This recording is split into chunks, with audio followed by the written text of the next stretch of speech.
You could get a million no's, but it only takes one yes to change your life. And that's exactly what happened. For inspirational purposes, just name a couple of people you've worked with. 1500 nothing. Faith Evans, Kodak Black, T.I., ZZ Ward, Machine Gun Kelly, Ian Dior. Right now I'm with Ray Shrimmer. On the gospel side, Deion Kipping, JJ Harrison, Tosh Bates Lockhart. That's just to name a few. Sometimes people feel like it's impossible. That's how I felt too. I was out there and it just happened like that. But at the same time, you actually have to be good too though. Like, you don't think you have to have some level of skill, Paco? 30% skill, 70% look. Interesting. Some artists won't even hire you if you're not LA based. Crazy. Out of sight, out of mind. If you're not in LA, you're out of mind. Have you ever lied and said you live in LA? Absolutely. I almost lost the situation. How? What happened? The people need to know this stuff, man. They need to know real life behind the scenes, bro. What did you do, dog? A girl was literally trying to fight me outside. Because he didn't show up. Were you nervous, bro? No. What up, y'all? Welcome to another episode of the RXS podcast. Today we have a very special gifted guest in the building. Paco, how you doing? I'm doing good, man. Glad to be here. Yo, man, I'm glad you came, boy. Absolutely, man. How you doing, man? I'm doing good, man. Making it, trying to put everything in position and everything in play, Yeah, for sure. Trying to keep it moving. Yeah, for sure. Before we get into it, for inspirational purposes, let people know, just name a couple of people you've worked with. Faith Evans, Kodak Black, T.I., ZZ Ward. She's like a alternative rock type artist. Machine Gun Kelly, Ian Dior. Right now I'm with Ray Shrimmer. That's what I'm currently with. So that's just to name a few right now. On the gospel side, Deion Kipping, JJ Harrison, Tosh Bates Lockhart. Them types. Let's go. Yeah. I wanted to do that because there's a lot of young artists from where we're from, like North Carolina and stuff like that. Like, because we're from cities and states that aren't Atlanta or LA, sometimes people feel like it's impossible. So hearing that you've done those things, hopefully that's like a battery in some people's back. What you think about that? That's how I felt too when I was younger. I felt like it was impossible, but in the same rate, I knew that I had to go to those places to make it happen. More so LA, because that's literally the land of opportunity. You know what I'm saying? Like, that's where people say stuff won't fall in your lap. That's a city where it literally can't fall in your lap. You know what I'm saying? It's been times like my first time going to LA. My sister's from LA actually, so I went out there to see her. I was out there for 3 hours, and I got the call to do Disney, shoot for Disney, or whatever. I was only out there for 3 hours. Like I'm saying, I let people know who I need to let know that I was out there, and it just happened like that. But at the same time, though, like, you actually have to be good too, though. Like right now, no, you don't think so? You don't have to. You don't think you have to have some level of skill, Paco? 30% skill. God, 30. There's no way. Right now in the industry, I would say 30% skill, 70% look. But some situations you have to have skill, though. Interesting. So is it 30% skill because the records don't have a lot of instrumentation to it? That could be it. Like hip hop gigs, you just got to play with whatever's on the record. So if you look the part and you can, so are there any guitar parts on the records most of the time? No. So you making up parts? Sometimes you making up parts. It's like producing a track. You really just like, say for instance, like when I did Ray Shrimmer, my first rehearsal with them, the MD, he worked with a lot of people.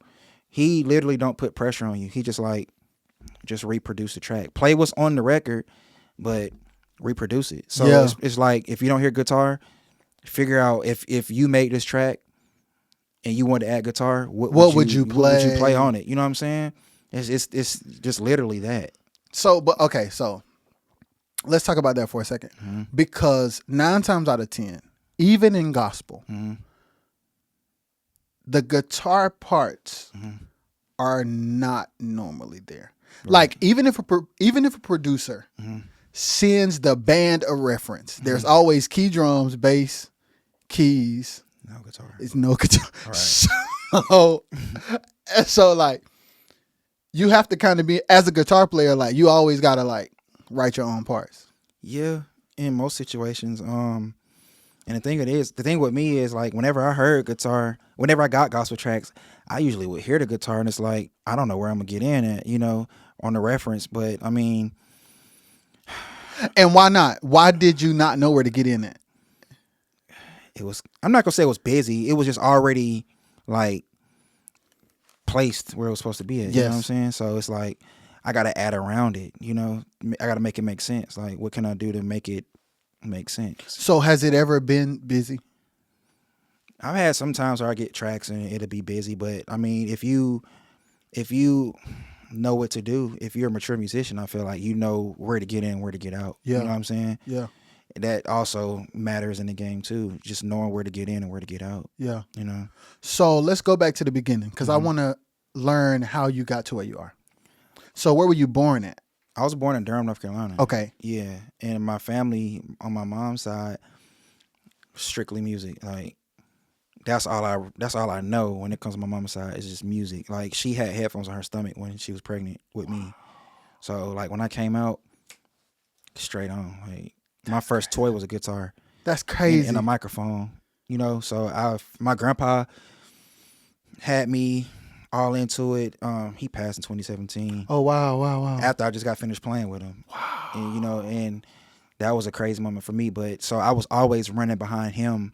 The quartet programs. I grew up on quartet. You know about it. So I grew up on quartet, and I feel like people try to sleep on quartet, but it's very, how can I put it? It makes us who we are, to be honest with you. Like quartet is in the game more than people think. Yes. Especially with R&B, like Southern soul. Yes. It's in the game more than people think. So, but yeah, that's how I started. My mom's side of the family, like just going to quartet programs and being around certain people. My cousin is Big Daddy Kane. Oh, that's crazy. On my pop side. Yeah. So even being around him and just being around people, man, that's just really how I got started. But how I got started to wanting to play guitar professionally, I went to a Lil Wayne concert. Okay. Saw my favorite guitar player, Jerry Mosey. Yeah. Play with him, and I was just like, I remember leaving. I wasn't even gonna go to the concert. My brother drugged me out the house. Like I wasn't even gonna go. I remember turning around, like looking back and like, that's what I want to do for the rest of my life. And I knew it, like, cause I saw it. Like I had always been to concerts, like a quartet concert or whatever. Yeah. But that was like my first hip hop concert, like seeing all them people. But seeing musicians play hip hop live. That's what got me. I never seen it in person. Yeah, because we always just hear the records and that's all sequenced program. Yeah, type. I never seen it in person. So when I saw it and I saw the solos and I saw the lights and the fire, I was like, this is what I want to do for the rest of my life. Like I knew it right then and there. Like I went home, I was just thinking about it for the rest of the night. Like this is what I want to do. And how old were you then? I was like maybe 17, 18 maybe. But I had always been in music. Yeah. But you go through them times where you don't really know what you want to do. Yeah. But when I saw that, it was like, yeah, I know that's what I want to do. And before you saw that, like, were you already like playing in church and doing gigs and stuff? Yeah, I was playing organ in church, but I wasn't taking it serious. So you don't just play guitar? No, I play keys too. So bass. when did you start playing? Okay, so let's wait. We can slow down. Right. What was the first instrument then? Guitar. Okay.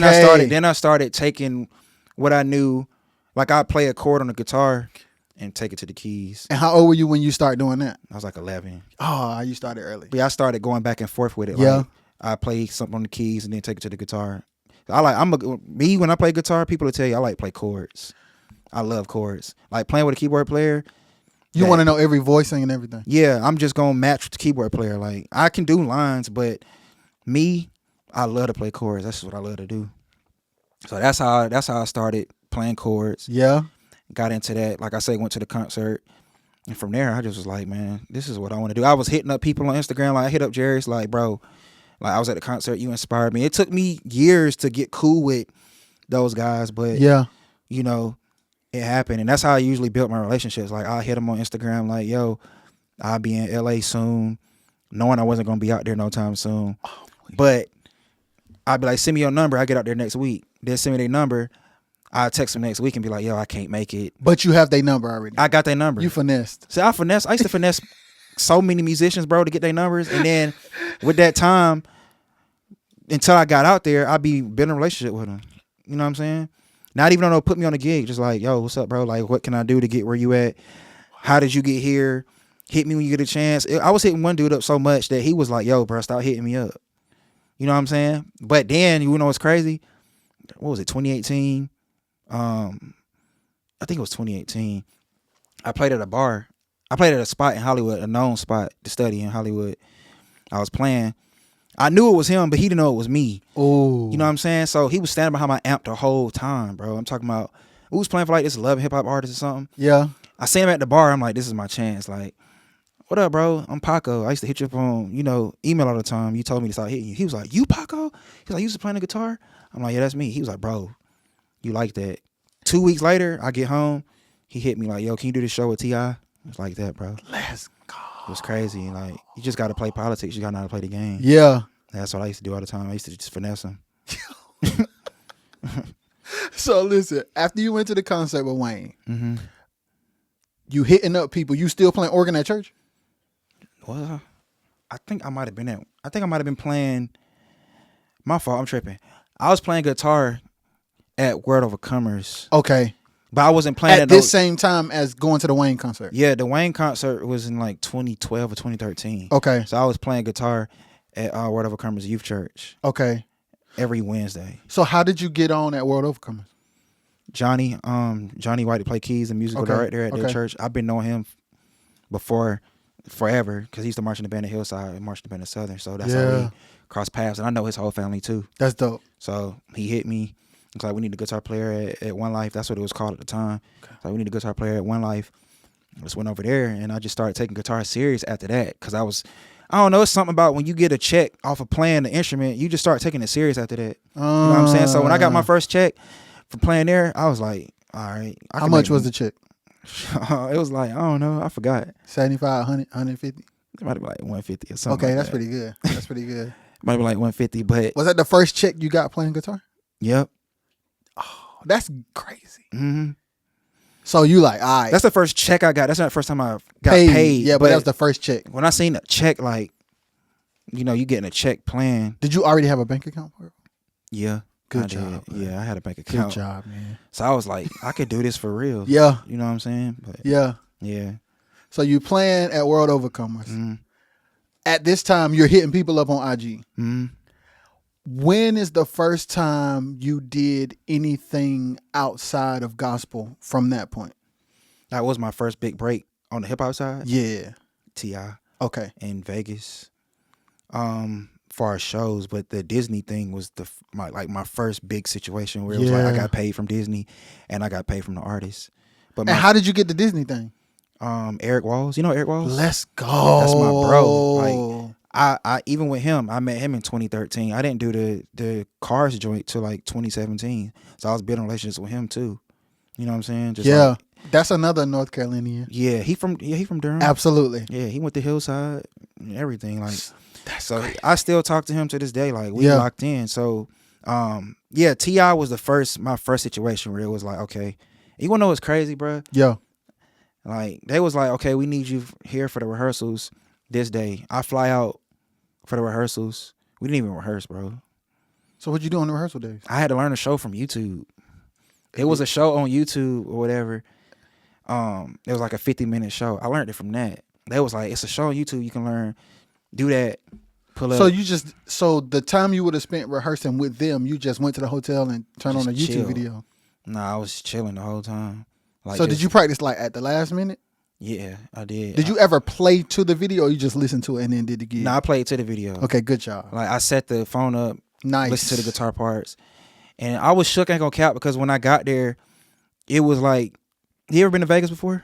No. So it's this club called Dre's or whatever. It's like really mainstream, bro. Like they got an artist there every Thursday, every Friday. No, my fault. They got a mainstream artist there every Friday, Saturday, and Sunday. Or it might be every Thursday, Friday, and Saturday. I don't know, whatever one it is. But T.I. did Saturday. He had a contract there. I think he did like maybe twice a month. Mm-hmm. But it was crazy because it was like I told you, I was playing with heavy hitters. I was playing with 1500 or nothing. You ever heard of them? Absolutely. Yeah, My Guy Mars. Yes. Yeah, that's who called me for the gig. Like, let's go. Yeah, so when I got that, Mars is so West Coast. Like he's so mainstream. He walks in late. Like, he walk in late. Like, so that's why y'all didn't rehearse. No, it ain't that. It was just, I think something had happened. They had a gig or something, or somebody may have passed away or something like that. Okay. But pressure was still on me regardless, because they knew the show. Because everybody is in the normal band except you. Yeah, I'm the new addition too. Okay. So it's like, when I seen them hit the space where I'm like, it's either gonna be I'm about to nail this show and they gonna call me back, or I'm about to fail and I'm never gonna get a call again. Were you nervous, bro? Like the first song, because I used to listen to T.I. so much when I was younger. So yeah, I was like, bro, I'm really about to play with somebody I used to listen to. I used to play Midnight Club to T.I. to the album that we're playing to. Yeah, I used to play Midnight Club 3 to that album. So I'm like, I'm literally playing songs right now that I used to listen to it like in my younger days. Yeah. And you wanna know what's crazy again? Like I said, the show that I went to go see, it was Wayne, T.I., 2 Chainz, and it was somebody else. But I played that show that I saw in 2013.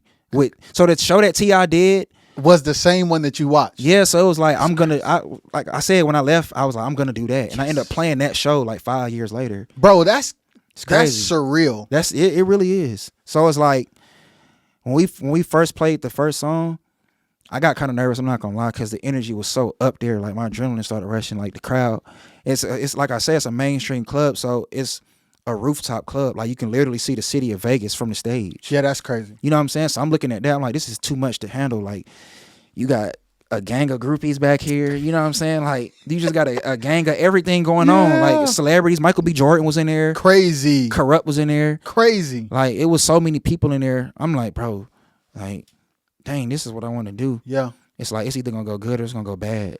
But I mean, I nailed the show. Like, of course you did. Yeah, man. I nailed the show. It was cool. They called me back. I did T.I. twice there. Okay. At Dre's, but I mean, it was fire. That was like my first big show, you know. And did you meet Mars like through IG too? I hit him up through, I think I seen his email somewhere. And I was like, I might have just emailed this dude. And I met him first time in LA at the Study. Okay. Like at that bar I played at. That's my first time meeting him. And he was like, yo, you killed. And that was it after that. My homie Maddie put me on that show at the Study. But after that, man, it was like, it was up after that. So, bro, the one thing I want to talk to you about too is the fact that you weren't afraid to like reach out to people. Never. I don't care. I will walk up to anybody. And because at the end of the day, if I tell people all the time, like I said, one of my homies, like if you look up to somebody and they walk in the room, like, do they know who you are? No, they don't. But do you know who they are? Yeah, you do. So are you going to let them know who you are? Or are you going to let them walk out the room and you not going to say nothing to them? God. You know what I'm saying? Like, yeah. I got into it with a drummer. I'm not going to say his name, but I got into it with a big time drummer. I'm talking about industry drummer. Like, yeah, he's in the game because I reached out to him and was like, yo, I seen you do this and that, 1, 2, 3, bam. I want to do this. They only had a keyboard player, bass player, and drums. So I'm like, are y'all looking for a guitar player? I'll send in an audition tape. He hit me back. I don't like when you little dudes hit me up trying to get work and try to use me for gigs and all this and that. I'm like, bro, I ain't even that type of party because I'm not the type of dude. You know what I'm saying? I'm just trying to network, trying to get my foot in the door. Even if I don't get the gig, we can just, you know what I'm saying? Yeah. Build a relationship. But he came at me crazy. And have you seen him since? Yes, and it's crazy. It's like I said, it's funny how, you know, certain musicians do when they see that you know mutual people, that's when they get cool with you. And the thing with me is I'm hands on. Yeah. I knew they was coming to Charlotte. So I said, I'm gonna go to the show. I want to go to the show regardless, but I said, yo, I'm out here in the crowd. We can chop it up if you want to. He left me on red. So I said, I'm gonna leave him alone. Years go by. This was like 2019. I played at a famous spot in LA called Sayers. Okay. I don't know if you heard about Sayers. Yeah. Club. Yeah. Played at Sayers. He saw me there, and it was kind of like a, oh snap. Okay. That's how it was. He didn't speak to me. It was just like a, oh, okay. So y'all know him too type situation. That's how it was with me. And it's crazy because it's like, it shows you that like, no matter how big you get, it pays to be nice to people. Absolutely. Because like sometimes it'll turn around where you're the big dog and you treat somebody funny. Yep. and then that little dog has the power to say yay or nay to you, and he's gonna remember. Oh yeah, absolutely. When you were a jerk. And that's what I'm saying. Like, I didn't walk up to people and they didn't shun me, or they'll be like, okay, well, let's connect. Like, I'm not scared to walk up to nobody, bro. Bro, where does that confidence come from? I'm just I guess aggressive family on my pop's side. Like, Okay. My pops is very aggressive. Yeah. He's like that. Like, he tell me all the time, like, they ain't gonna know who you is. You know who they are. So go up to him and I'll be like, yo, I'm Paco. I play guitar. Like, I just did Dreamville Festival Sunday with Ray Sherman. I saw somebody that I knew from TV. Yeah. I walked up to him. He was kind of shunning me a little bit, but at the end of the day, he knows he met somebody named Paco. Yeah. And I got his number. You know what I'm saying? But at the end of the day, if they text back or don't, they gonna know the next time they see you, oh, okay, I met you, that's Paco. Yeah. And that's somebody high up in the game. Yeah. You know, but I didn't see people or my homies lose opportunities or not make connections because they'd be like, I'm not about to go sweat that dude. Like, that's a terrible attitude to have. I've never had that attitude. Yeah. Because you're not sweating them. You trying to get where they at. Like, absolutely. That don't even make sense. Like, absolutely. How you sweating somebody because you want to get where they at? And when you're trying to, like, to be honest with you, hearing you talk is making me more brave. Yeah. So, like, from this day on, because, like, my thing is, I'm always hesitant to hit somebody up because I don't want them to feel like you sweating. I don't want them to misjudge me reaching out, and like because that would feel uncomfortable to me. Like when you said you hit the guy up and he said to you like, I don't like when you guys like the fact that that's possible is like, ah. Hey, that gave me a push. That had my adrenaline rushing. That had my blood rushing. I'm like, all right, I see you in 2 weeks. I know where you're gonna be at in 2 weeks. We can either chop it up, or I'm still gonna grind. I'm still gonna hit people up. I don't Absolutely. care. Because at the end of the day, like, you could get a million no's, but it only takes one yes to change your life. And that's exactly what happened. And that one yes from me playing with T.I. is what led me up to seeing him years later. You know what I'm saying? Crazy. Because it happened in 2014. I think I seen bruh like in 2021. I don't know when it was, but I seen him. And that's when he was like, okay, like I said, okay, you know people that know people. And that's why you can't do people wrong. Yeah. You know what I'm saying? After you did the gig with T.I., like, did you continue to, like, pursue bigger gigs? Yeah. Like, and were you still in Carolina playing too? Yeah, I was living here, but I was flying back and forth to L.A. How often? I was gone all the time, especially in 2019. Like, 2019 was the year for me, like, that had me up out of here. Like, that's when I was doing everything. Where were you getting money from to continue to fly to LA? My mama. Shout out your mama. Hey, I had her. I was like, can you take care of this flight for me right quick? I'll pay you back. And she was doing it. Were you paying her back, Paco? Yeah. Like, instantly, or you had a tab? I had a tab. Yeah, I had a tab. But she was the one that was getting me out there. But then when I started making enough money, I was paying for my own flights to go out there. Not for gigs, but I was paying my own flights to go out there just to work. Now, if I was working with an artist, of course, they was taking care of it. But just to go out there and be in the midst of everything, because like I say, LA is where it's at. Some opportunities I didn't miss not being in LA at the time. Yeah, because it's like short notice, right? Like they'll be wanting to move fast. Out of sight, out of mind. If you're not in LA, you're out of mind. Like that's one of the cities like where it's going down. Like some artists won't even hire you if you're not LA. If you don't live. Yeah. Have you ever lied and said you live in LA? Absolutely. 100%. I lied when I said when Mars hit me and was like, he was like, "Are you in LA?" I was like, yeah, but I got to go back to the East Coast tomorrow, and I'll be back in like 2 days. He's like, all right, cool. And those 2 days you prepared to get to LA? Yeah, I prepared to get to LA. He was like, I need you for tip. And I was like, all right. Hey, my mama was like, look, I just got a call to do T.I. I need you to take care of this right quick. And that was that. So what was the next thing after T.I.? Like what came from that? I did this artist named Cody Shane. Okay. You ever heard of her? Yeah. I did her. And how did that come about? From the same relationships from T.I.? No, I did an audition. Okay. So I was in a rehearsal or whatever, and I heard about these auditions or whatnot. Went out there to do the auditions. LA? Yeah.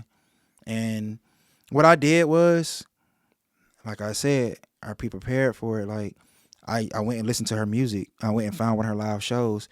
So I know we probably gonna play one of her songs in the audition. They're going to see how you approach it live. So okay, that's very smart. I mean, it's kind of common sense. Yeah, it's common sense, but not necessarily. It depends on who you're talking to. Yeah. Like, so you were like, okay, I'm gonna go listen to a video live because automatically there's an arrangement that's not exactly the record. Yeah. So you already know how to approach it. Yeah, and that's what I did. I went and listened to one of her songs. Figured it out where I'm gonna get in, where I'm gonna get out, and when I did my audition, that was like, dang, because the other dude that I was going up against, he didn't really approach it. They was looking for somebody to know when to go to distortion, when not to go to distortion, they was looking for dynamics, pretty much. Like, you're not about to play a song, like, common sense will tell you if you got a song that's high up in the chorus and low in the verse, when in the chorus, go to distortion, match the bass line. When you come out of when you go back into the verse, come out, lay out, let the song breathe. So that's what I did in the audition. And my homie hit me, Rico Nichols, played drums for he used to play drums for Kendrick. Okay. Kendrick Lamar. He hit me and was like, "Yo, you got the situation." This was when Jam Card was popping and everything. I had went to a Jam Card jam that night. Aaron Spears was playing drums. Rest in peace to him. Everybody was in that room, bro. Like Aaron Spears, Spud. Yeah. Quentin Ferb. Quentin Ferb was actually programming the show. Sticks was helping out. Yeah, it was just crazy. Like, it was during like the rehearsals for the tour was during NAMM week. That's crazy. So it was just nuts in LA that whole week, bro. Like, there was a lot going on, but you know, because I almost lost the situation. How? What happened? Let's talk about it, because the people need to know this stuff, man. They need to know real life behind the scenes, bro. What did you do, dog?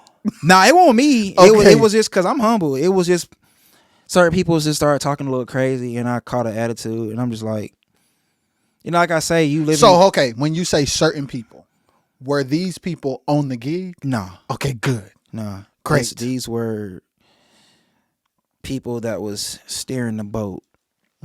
Just a couple of things to say, and I was just like, all right, like, ain't nobody talking to me like that. At the end of the day, I'm from Durham. Y'all can say LA is LA, but we got some real ones in Durham too. Yeah. At the end of the day, like, nobody's gonna be talking to me crazy, but at the end of the day too, sometimes you gotta learn how to bite the bullet, and I learned in that situation. Like I say, you live and you learn with these gigs, because the industry is not gonna spare your feelings. So it's like, you either gonna just be like, all right, cool. But I mean, it's a line. You got to draw the line somewhere. Yeah. But these artists don't care. Like, they'll say something to you, and they'll find another guitar player in an hour, and you in LA. But like I said, I lost the situation. I had to play politics to get it back. And I got the gig back. And during that time, certain things didn't work out. I'm not gonna get into all of that. Okay. Certain things didn't work out.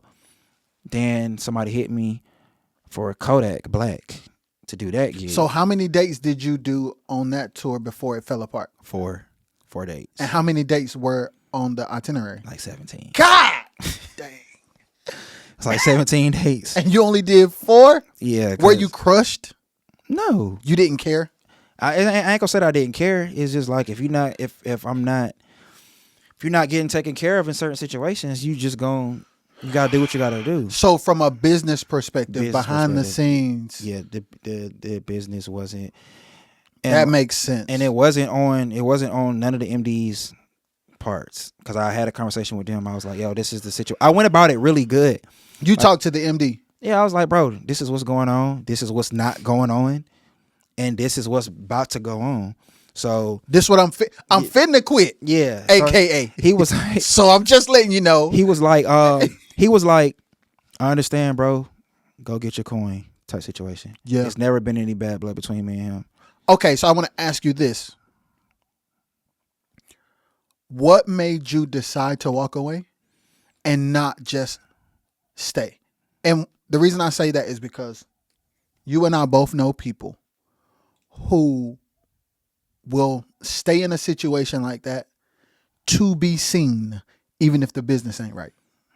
What made you be like, nah? What made me walk away? Because it was like, I'm not about to do this just to say I'm doing it, and this is not, promises are not being kept. Yeah. You know, and it's like, how can I say it? If I'm on tour with the artist and we don't have this and that, but we going to the club, we popping bottles, we with models. Somebody got some money. Somebody somewhere. got something, and I just wasn't rocking with that. Okay. I just wasn't rocking with that, bro, because it's like, it was cool, it was fun, but it'll be more fun if everything is going the way it was supposed to go. Yeah. You know what I'm saying? Yeah. And when I got called for the Kodak situation, everything was lined up. Let's go. So it was the polar opposite of the situation before that. Mm-hmm. And did an MD call you for the Kodak? Yeah, he's he don't really play. He just MD situations. Like, he's just like, he just got it. He just got that mindset. So he knows how to put situations together. So he called me. Everything was lined up, and I said it. I was like, I told him too. I said, let me wait and see if this situation is gonna clear up. If it's gonna clear up, then I'm gonna stay here. Yeah. But it didn't. I know we had did the first show in LA with Cody. He hit me and was like, yo, can you send me some videos of you playing with Kodak? And I thought he meant Cody Shane, because I had just did the show in LA. We just did the first show. Something like, do you mean Cody? He was like, nah, Kodak Black. And I'm like, okay, I can send you some videos. He was like, bro, I'm about to take a nap at my homie crib in LA. He was like, can you meet me and Kodak at 6:00? I'm like, what? Like, it just happened so fast. Like, I didn't even say yes to the situation yet. It happened so fast. I'm just like, all right, the rehearsal spot was down the street. It was in Hollywood. I was staying in West Hollywood. It was right down the street. So I go meet him and Kodak. I'm talking about, bro, they talking everything. Everything is lined up. Like, we gonna have you, the show is gonna start with you. You're gonna be doing a solo. It's gonna be smoke around you. You're gonna be on a big thing. I'm like, I didn't even say yes yet. So I'm low key getting nervous a little bit, because like, Cody was my first tour. Okay. But it wasn't a big like production. Like, the Kodak situation was fog, smoke, stage props. Like, he came out and laying in a coffin. Yo, that's crazy. And like I said, it goes back to making sure you good spiritually. You know what I'm saying? Because stuff like that can play with your mind. Yeah. Like, I'm looking at a rapper laying in a coffin with crosses around it every night. Like, that can shake somebody. Their mind is not right. Yeah. Cause like, even Kodak said it. Like, he was like, I don't want to lay in this coffin no more. Like, I don't want to come out in the coffin no more. So how many dates did y'all do with the coffin thing? We did like maybe 4 or 5. Okay. And so like, you did Kodak's whole tour? Yeah, I did his whole entire tour. Okay. And that was nuts. Yeah. And that's around that Nipsey had died, and he had said what he said about Lauren London. And my uncle called me and was like, yo, did y'all already do the West Coast dates? And I was like, yeah. He was like, good. You might just want to fly home. Because it was just it was red light on us, bro. Like, what Kodak said wasn't even bad. It was just the timing. Yeah. So that's another thing too. Like, everybody want to go on tour. It's not just playing. Like, you got to make sure you know how to handle the real world, bro, because it really get crazy. You only on stage for like an hour, but you in the world for 23 hours. Yes. So if you don't know how to handle the world, if you don't know how to handle certain things you may see, like, I don't know, maybe touring might not be for touring is not for everybody. Yeah. You know, so it definitely can get crazy. Like, I remember one time I was in Boston, and Kodak was late for one of the shows, or he didn't show up or something, and the whole crowd just started throwing trash on the stage. Like, I'm talking about girls trying to fight me. Like, I used to have a video on my old phone, but like, a girl was literally trying to fight me outside because he didn't show up, and that's part of tour life. Like, so were y'all on stage waiting for the show to start? Man, we was on stage, and the tour manager came outside and was like, Kodak is not even in Boston. It was nuts. I was like, wow. I was like, yo, this is crazy. So, and mind you, it was 2 sold out shows in Boston. Did he do the second one? No. We went to New York afterwards. I wonder if they got refunds. I think so. That tour had so much stuff happen on it. That was an experience that really got me ready for the industry because that was a crazy tour. So the business was right. Yeah, the business was absolutely but amazing. You were seeing everything that comes with it. Everything. Tell me one more crazy story, bro. Like, tell me something crazy that happened. Yo, because this is funny. Dang, I can't tell that story.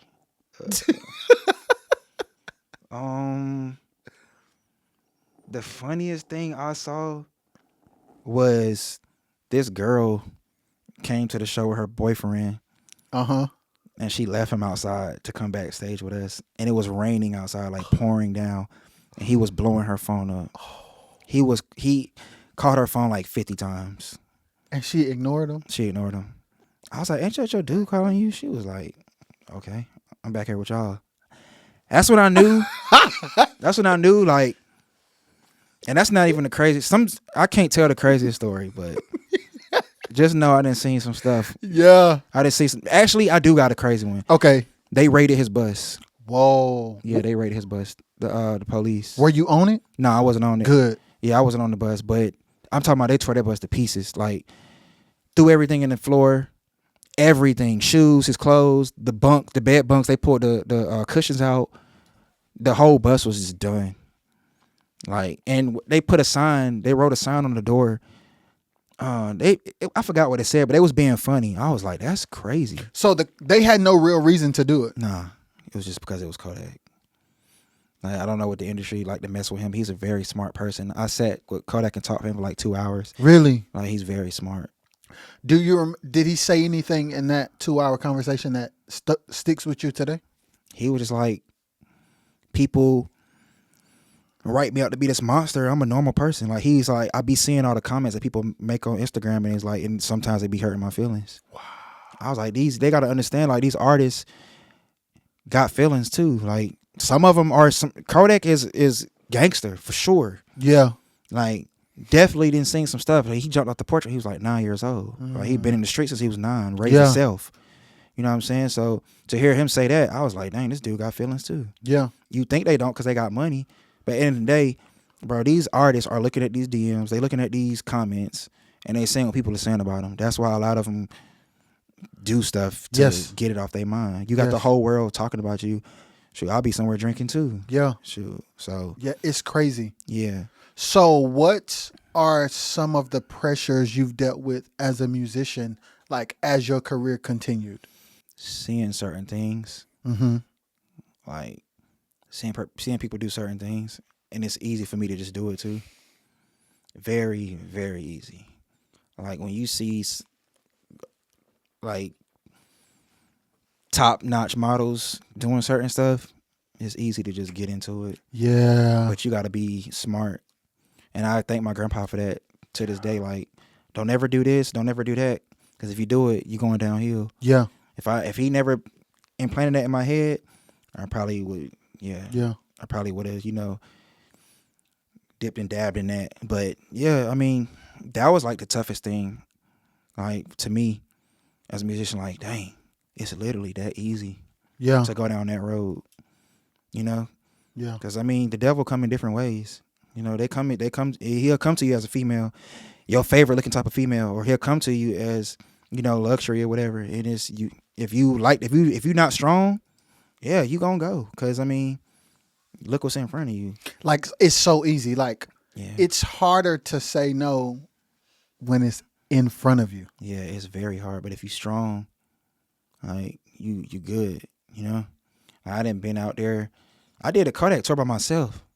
It was just me and a DJ, guitar and DJ. Wait. You know what I'm saying? So I was actually around it. So this whole time you talking, I'm thinking there's a band there. No, it's guitar and DJ. I'm just playing. I'm getting in. It was the easiest gig I ever did. Like, I can play what I want to play. I can play whatever song I want. I can put my guitar down. If I don't want to play on this song, I don't got to play. Just pick up and play around the track. It wasn't programmed or nothing. Only thing that was programmed was the intro. Okay. Yeah, that was. And that's when you. Yeah, that's when the smoke rises and he's in the casket, and I'm doing my solo, standing in front of it. Were you How were you feeling the first night when you had to do that? I was shook. I ain't gonna lie. I'm thinking like, where's a casket behind me? Like that was because it's like it was like the intro. It was like a thunder, and it's like a scary sounding. You ever heard of the Undertaker's intro to WWF? Yes. It was something along those lines. But I'm playing a solo, and then like smoke is just everywhere. So it's like it felt very satanic. But at the end of the day, I mean, I'm a strong-willed person. Like, yeah. I ain't gonna lie. The first night it messed with me a little bit. Like I said, when I got to the room, I was like, I don't know, so just kind of shaking me a little bit. But then I was like, I'm straight. Like I grew up, I came up in church. Like I know I'm covered. Yeah. You know what I'm saying? So and that's another thing I want to talk about because number one, if we're being honest about it, let me watch how I say this. You can see just as much at a quartet show or a choir fest that you see on a tour with a hip hop artist. Yeah. We don't talk about it, but it's true. Yeah, it's very true. So, like, and I'm saying that to say the argument that musicians shouldn't do secular music because of the lifestyle of the artist. There are some gospel artists right who live lifestyles that are and I'm not gonna right there. Yeah.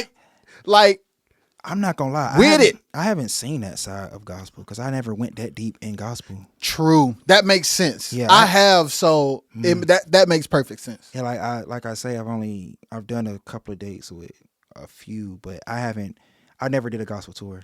That makes sense. And I've been around the big gospel guys because of my grandpa. I've been around the Cantons, Dr. McKenzie, Lee Williams. Yeah. But I haven't really been on the road on quartet. So, but I'm pretty sure it's no different. Like it is shockingly similar. It is, and I'll leave it like that. It is shockingly similar. I have dealt with more BS from gospel artists though, like being arrogant and versus hip hop. Like they like humble. Yeah, that's true. That's true. I seen Lil' Kim one time and she spoke to me first. Yeah, she was going to rehearsal with 1500 or nothing. Yeah, I was there. I think I was just kicking it with Mars and them, but she spoke to me first. And and you got some of like these people favorite gospel artists that looked at me and looked off, and I'd be like, dang, like. Yeah, so many people look up to y'all. So many people worship to y'all, cry to y'all music, and come see y'all and be on the floor, like just slain in the spirit, and y'all don't speak. Like that's crazy. You know, dang. You know, it's crazy to like when you put it like that. That makes it more crazy. What you're saying is true, but that does make it crazy. Yeah, and it's I didn't see it in both sides of the fence, like and. To be honest with you, if I had to choose to do a tour, gospel or hip hop, I probably would do hip hop and R&B. To be real, yeah, because it's like I say, when you go on a hip hop tour, you go on an R&B tour. If you meet somebody rude or if you see certain stuff, it's expected. You already kind of feel like, okay, this is gonna happen, or this person may be on a celebrity tip or on a But in gospel, you're not expecting it, so when it happens, it's like, dang, you know what I'm saying? When it happened to me the first time. I was like, dang, I wasn't expecting that because this is gospel. Yeah. You know what I'm saying? So it was like, it kind of put a bad taste in my mouth. Yeah. I'm always love quartet now, but it put a bad taste in my mouth. You know, I don't know. It's weird. So after you did the Kodak tour, you came back to Durham? Yeah, I came back to Durham. I was chilling. Then I want to say Kodak tour ended in March, I think. No, it started in March. I think it ended in April. After that, I did Faith Evans. Okay. Was that another MD calling you for that? My homie put me on with Faith Evans. My homie Chuck Gibson. He's another dude in the game. Him and Jamario. Yeah. Did making his band together. Yeah. So, but Chuck is from LA, but I did Faith Evans.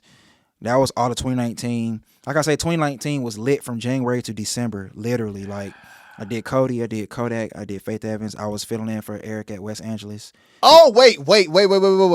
That's crazy. Man, that was, oh my God. Eddie Brown, Sheesh. Jimmy Newble, Mike Newble, Joe Flip Wilson on organ. Gosh. Bro, that was probably that was like, I still miss that church to this day. Like, Yeah. I'm still cool with them. Like, I hit up David all the time, David Daughtry, like, bro, I need to come holler at y'all when I get back out there. Yeah. Like, man, I had so much fun at that church, bro. And it's so easy. Like, you get a song with a whole bunch of lines, you think you're going to play it, you get there, Eddie, like, we're not doing none of that. He don't want to play no lines at all. Like, he don't like playing lines, bro. They simplify everything. Yes. And it's straightforward. Yeah. We in and we out. 3 services, got 2 in the morning and 1 at night. That's crazy. They serve breakfast and everything, bro. Was the breakfast good? Man, I'm talking about West Angeles take care of their people, man. Yeah. If anybody from West Angeles see that, man, I love y'all for real. Like, they take care of their people out there.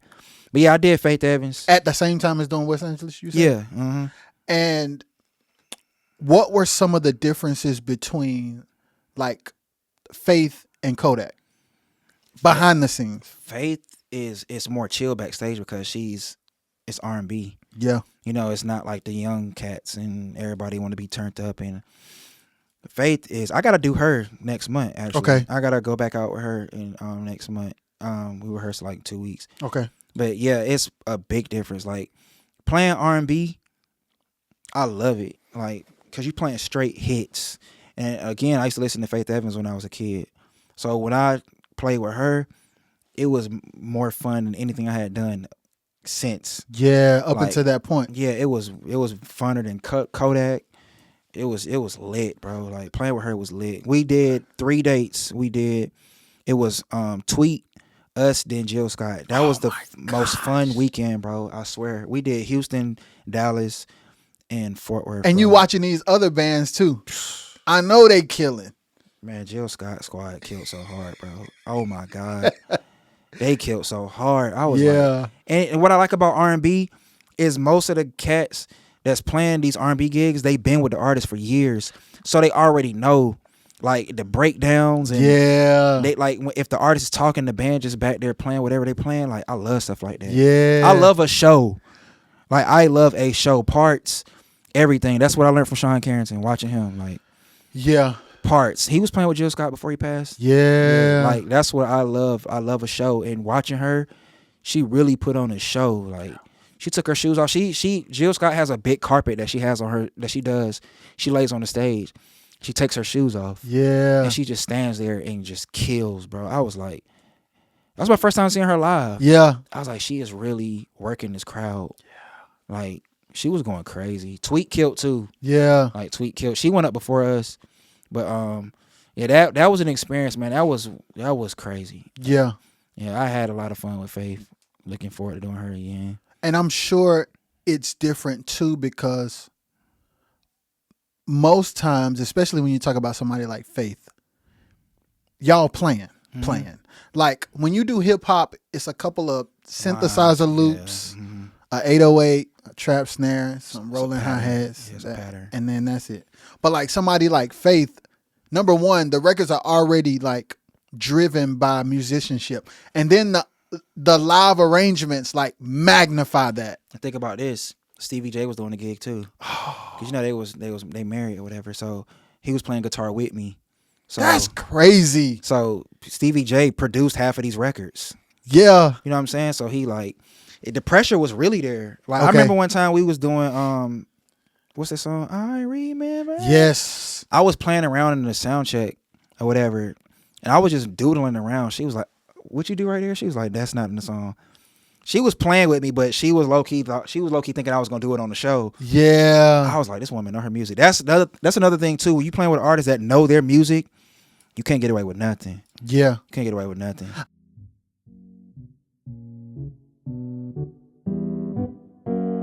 Roger is the way you say it. Do you ever see like those little pamphlets and they're like very scary? Like, they're just like, you got to give it up to Jesus or you're going to hell. And it's like a demon randomly in there. And I was like, like, I told my mom, I was like, yo, have you heard about getting baptized? And she was like, yeah, you've been baptized. I was like, yo, we run it back.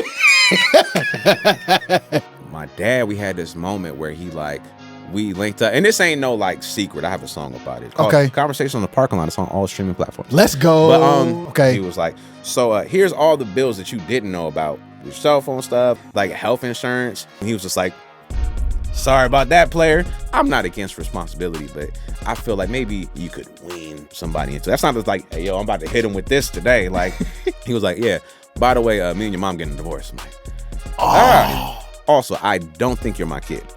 So I started crying, and he looked at me and was like, I'm crying. And I was just like, okay, fuck you for real. If you enjoyed this clip and would like to enjoy more, search the RXS Podcast on Apple Podcasts and Spotify Podcasts, or watch the RXS Podcast on RXS Entertainment YouTube channel. I want to talk about that too, because like I'm personally a stickler for parts. Mm-hmm. Like some people are, some people aren't. Mm-hmm. Like the idea that this is how the record goes, but you feel like playing something else. Oh yeah, I know a lot of dudes like that. I can't. Man, it's a lot of dudes like that in a lot of places. I'm not even about to just say North Carolina. It's a lot of people like that. Surprising, there's people like that in LA. Yeah, it's like, no, you don't play what you get feel like playing. You play. Yeah, you get so much respect playing the part. Like that's another thing I learned from Sean. When I first met Sean, I was like, let me show this dude how much I know on guitar. Oh, Sean, boy, he don't go for that, man, at all. He was like, that was cool, but was it in the song? He was like, think about that, and he walked off. I was like, yo, that was cool, but was it in the song? I was like, I want to punch this dude in his face. But Sean, he one of the Rock Boys, man. Yeah, Sean. Yeah, Sean. Another one. He grew up around my family, so yeah, I've been on him. But Sean really molded me up. Yeah, and I didn't even know he talked about me when I wasn't around as much as people told me. They was like, yo, you stayed in Sean's mouth. Like, wow, he talked about you so much. And before he passed, we was on the phone for like 2 hours. He was like, bro. He was like, you the only young dude around here that did half of what I did. He was like, I'm proud of you. And I was like, man, it must be raining where the devil live at, because he ain't never said nothing like that. And like I say, same thing with my grandpa. Like they both passed in similar ways. Like it was not saying they died the same, they both died the same way. I'm just saying it both happened like the layout. Like my grandpa said certain stuff that he never said to me. Sean said certain stuff, and they died 10 days apart. But my grandpa passed in 2017. Sean passed in 21. But it's just crazy how everything happened. So I want to ask you a question about that. Was there a pattern or a similarity or a series of events connected to those two deaths that propelled you? Like that made me. Where did you go from your granddad passing to after that, and Sean saying what he said and then passing and after that? That's a good question. I ain't gonna lie. My grandpa, when he passed, that was just like a thing where it was like, all right, I gotta do this for him. I remember being the last one standing at his casket. Like, you know how when they letting the casket down in the ground, I got a picture of me just standing there like staring at it like, all right, okay, yo, it's about to happen. Because my grandpa, I couldn't do no wrong in his eyes. Like, he was the one that was gonna push me to, if he had to spend $1 million on a guitar, if it was gonna take that to get me to where I was going, he was gonna do it. Yeah. And you know, that is what pushed me. Like after that, that's when I did T.I. That's when I did, the Disney. He saw the Disney thing and he cried when he saw it. You know what I'm saying? So I was like, dang. So tell me about the Disney thing, because I heard you mention the movie and I want to make sure we talk about that properly. It was Cars 3. That's I did the theme song video shoot for Cars 3. How? Eric called me, and where we shot it at, that's where they shot like Malibu Most Wanted. All we was there all day. Yeah. But that was pretty crazy. Like that was a situation, and it was good to get paid twice from that. Yeah. And what were the two different things that you got paid for? Or the two different times, whichever one. I had to get paid for being on TV from Disney. Yeah. You had to sign a little paper. Yeah. Permission to be on TV, and then I got paid from the artist. So that was pretty fire. That was like my first like. Was it a decent amount? Yeah, it was pretty straight. Yeah. It was pretty cool for an all day situation. But yeah, it's back to that question you asked me about Sean. After that, after he passed, then I was already doing like faith and stuff, but after Sean passed, I started doing a little bit more. Yeah. Like, that's when I did the Ian Dior and Machine Gun Kelly tour. That's when everything really got lit. Yeah. That's when stuff got lit. And I used to think like, dang, I wish I could tell Sean. I wish I could tell my grandpa. It was just crazy because that's the two people I would call. Absolutely. If something would, especially something with the industry, like if I had a question, I'd call Sean. We'd talk for hours about, certain things, certain people. And my grandpa, I just call him to tell him stuff like, I just did this. It was this amount of people there. He'd just be hype off that. Yeah, man. Like, so it's crazy because like my son reminds me of my grandpa. And like he's always in my pocket. Yeah. Like if he could be here right now in my pocket, he would be. And it reminds me of how I was with my grandpa. Yeah.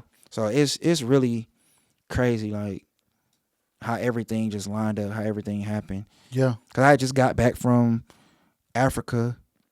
No, I just got back from LA when I did the night I played with my grandpa. He was bugging me the whole week.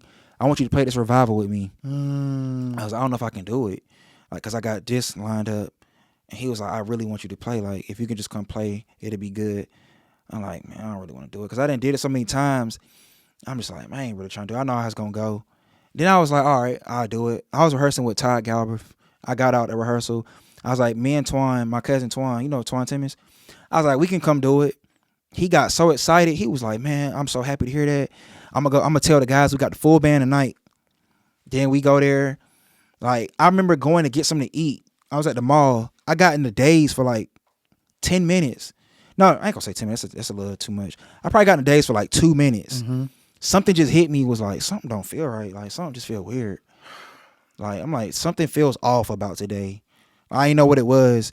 It was a nice day. Then it just started getting like dark. Like the clouds started coming in or whatever. So I'm like, something fell off. I went home, took a nap. I woke up. We did the situation or whatever. And he was playing stuff on guitar. I never heard him play. I remember looking back and I'm like, what are you doing? Like, I never heard you do that before. Like, the whole thing was crazy. Like, my mama told me he kissed her that night before they went to the church. He don't usually do stuff like that. Like, y'all going to the same place. He don't usually kiss her on her forehead and tell her he love her and stuff like that. So everything, all the events, the way it lined up, which is crazy. So when we got there, I'm like, don't be in here. I told him, like, don't be in here bragging, telling people I just got back from LA. He was like, you got to understand, you living my dream. You doing what I want to do. Yeah. So I'm happy to tell people what you did. He ended up telling the whole church I just got back from LA. I don't like to brag, but that's what he did. And then I had to leave. You know Coon that play drums? Yes. I had to go do something with him. It was my first time playing with him. I had to go do something with him. And my grandpa, I was like, I'm about to go play in Greensboro. And he was like, all right, appreciate you for coming. Gave me a hug. Usually he just ended right there. I walk down the ramp, and he said again, he was like, I really want to thank you for coming. It's the last thing I heard him say. You feel me? And it was just crazy because I still see that to this day. I still see him throwing his hand up, waving at me. I still see that to this day. And my mama called me and was like, your grandpa just collapsed at the church. You know what I'm saying? He had a heart attack. So I was like, what? And me and my grandpa was... Hold on, wait. The same night? Yeah. You left the church. You know what's crazy? Me and my grandpa was so close, I felt him having a heart attack. Something had my chest tight when I was driving in Greensboro. I was like, I got real hot. You know how they say when you have heart attacks, your right arm get numb and your chest get tight? That's what happened to me when I was driving. I almost called my mom and was like, something's going on with my body. I think I felt the impact of him dying. That's how close we were. And I was like, that's just crazy how that happened like that. I was like, what in the world? I was like, it's wild how fast that happened. But at the end of the day, what I got peace, what gave me peace, I played that night. Because if I didn't play, because I wasn't just going to do nothing. Like, I told him, I was like, man, I got something to do tonight. I just don't think I'm going to play. If I wouldn't have played that night, I wouldn't be straight right now. Yeah, you know what I'm saying? So I went and played, and that's what gave me peace about the whole situation, because I went and played. But that whole situation was crazy, man. It just happened so fast. Yeah. I was like, same thing with Sean. Like, it happened so fast. And somebody called me and told me, I was like, bro, tell me you lying, because Sean, my grandpa and Sean were the two people that to this day like inspired me to do everything. Yeah. Especially my grandpa, but especially Sean, because he did what I wanted to Yes. do. Like, my grandpa molded me the right way. He created the path. But Sean, I literally looked up to him. Yeah. Like, I'm talking about for real. Like, I want to do everything he did. Play like him, sound like him. I don't want to sound like nobody. But when it came to Sean, like, I literally tried to mimic that dude. Yeah. Still to this day. Yeah. Because he just had it. Yeah. Like, he did so much. Like, you hear people now talk about Sean, they be like, bro, Sean was that dude. Yeah. Like, he was that guy. Like, records. I mean, he played with some of the biggest people. So Yeah. it's like, that was just the guy, bro. Yeah. That was the guy. And it's like, I remember just like him and I had a lot of conversations where he would notice like that I was different. Yeah.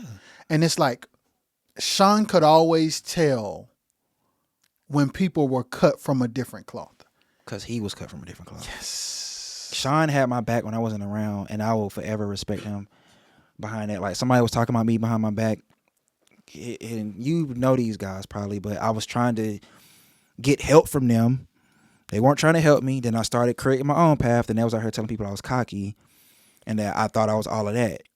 You know what I'm saying? It's weird that old school cats do stuff like that. Yes. You know what I'm saying? I don't like stuff like that. Yes. And Sean heard about it and went there. He was like, you know, don't be out here slamming our little homie Paco name. And of course he said more than that. Of but course. I was like, this dude really care about me. Yeah. I used to always think Sean was hating on me, but he was really giving me tough love. I used to send Sean videos like, what you think about this? He'd be like, terrible. It's not the song. It's not in the song. That's not the part of the song. Like, play the part. You know what I'm saying? And that's when I was like, dang, like, he really is cut different. Because most people, if they cool with you, they're gonna tell you what you want to hear. Yes, because they'd rather avoid the conflict of you having an attitude than telling you the truth. Yeah. Like Sean was like, I don't care how you feel about what I'm saying. You need to hear what I'm saying. Exactly. Like, that ain't the song. It's not the song. And the thing about it is, when you have OGs like that who have come before you and have accomplished a lot, they're doing you and the craft a huge disservice if they are not honest. Yeah. Because what happens is people will be like, yeah, you killing, dog. And then you'll think you are, but you can't figure out why you can't get to the next level. And it's because people lying to you, man. Bro, that's what's happening. I'm gonna keep it G. They lying to you. That's what's the problem. And I love North Carolina. This is where I'm from. That's the problem with North Carolina artists, and that's the problem with North Carolina musicians. Yeah. Everybody is telling you you're killing. And you're not killing. So do you think you're not killing on a industry level? You're killing you're killing in your hometown. Yes. That's what's going on. You're killing in your hometown. But you go somewhere else and do that. And some people don't know. Like, that's the thing. Like, somebody like Sean has been literally all over the world. Yeah.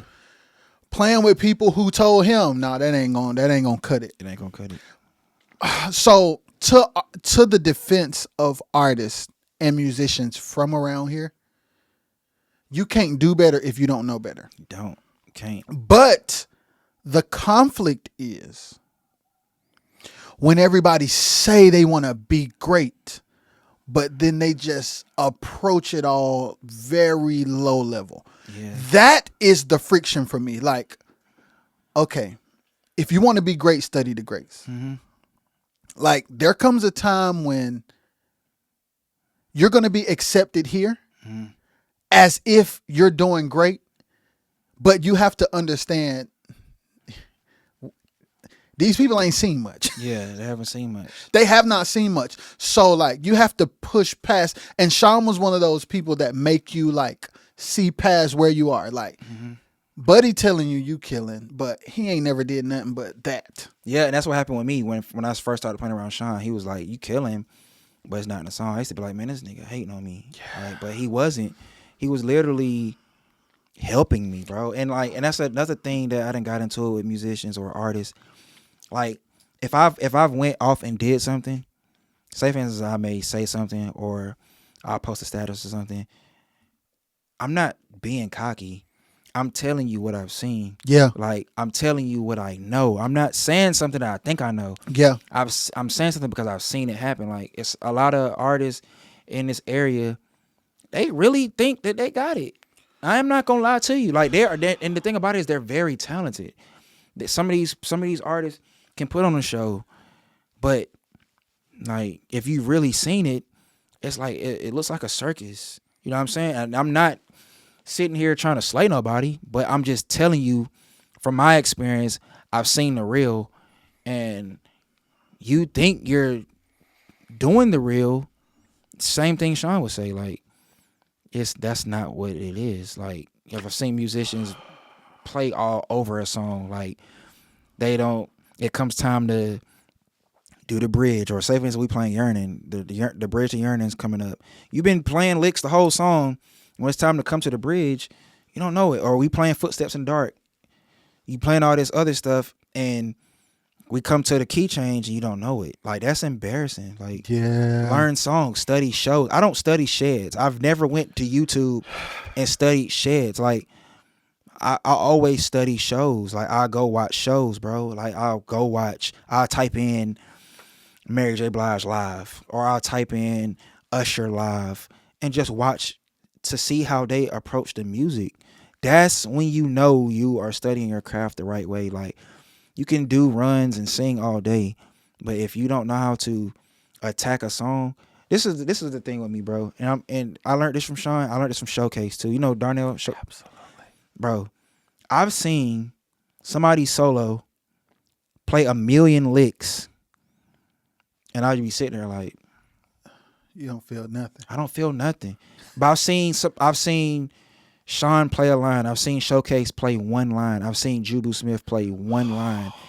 And I'm literally about to throw my shoe at them, bro. Yeah. Because you can tell when somebody is playing from the heart. Like, if you touch my soul when you playing, like, that's when you know somebody's doing their job. Yeah. And you know I think a lot of people want to be heard and not felt. Yeah, bro. Like, that's what it is. And it's like, at the end of the day, like, bro, we hear you. I want to be felt, bro. I want to be felt because at all times. At all times, because if you're felt, whether it's you are a singer, whether you're a musician, whatever, if you are felt, you're gonna think about it days after. Like, if I'm playing with you and you do something on keys, if like, say for instance the praise worship leader just be like worship, and you play something and it touched me, and I'm thinking about it days later, you did your job. Yes. You know what I'm saying? You did your job. You did your job. If I'm thinking about it days later, you literally did what needed to be done. You know what I'm saying? And that's how I want to be. Like, I may play a line or something, and like, I remember one time me and Sean was playing a line and somebody was singing it after the show was over. We did our job. Yeah. If you still hearing it after it's days going on and you still like somebody be like, bro, that line you spent the other night, I've been singing that joint for the past week. Yes. That's when you know you did your job. Like, and the crazy thing is, like, when you, like, for instance, me, I'll listen to, like, Michael Jackson. Mm-hmm. I'll listen to the records that Quincy produced, and I'm like, they playing parts. Yeah, it's like, this is the guitar part in the chorus. This is the string line. Yep. This is the drum pattern. Yep. The hi-hat is playing the same thing mm-hmm. over and over and over. I'm like, that's real music. Yep. That's music to me. Real music. Like, that's the type of music that the world gravitates to. And this is what confuses me. When you have a musician mm-hmm. or a producer who says, like, I want to make hit records that the world loves. Mm-hmm. And then you have a Quincy Jones reference. Mm-hmm. as a model, and then you produce or play on a record and you freestyling. Mm-hmm. I'm like, if this is what you want to accomplish, pattern yourself after this. Yeah, definitely. It's already proven. Like, and there's a certain level beyond musicianship, like beyond the idea of discipline. Mm-hmm. You have to understand, like, the consumer wants to the consumer wants to enjoy the song. Oh yeah, absolutely. They not here just to hear you play. Like, what are you contributing to the song? How are you making the song better? Not how are you playing as much as you can think of. Yeah, because a lot of times the natural ear don't even know what you're playing. No. They gonna know. All they gonna know is if somebody listening to yearning, it's a certain part in the verse that every guitar player should play. Yes. Yes.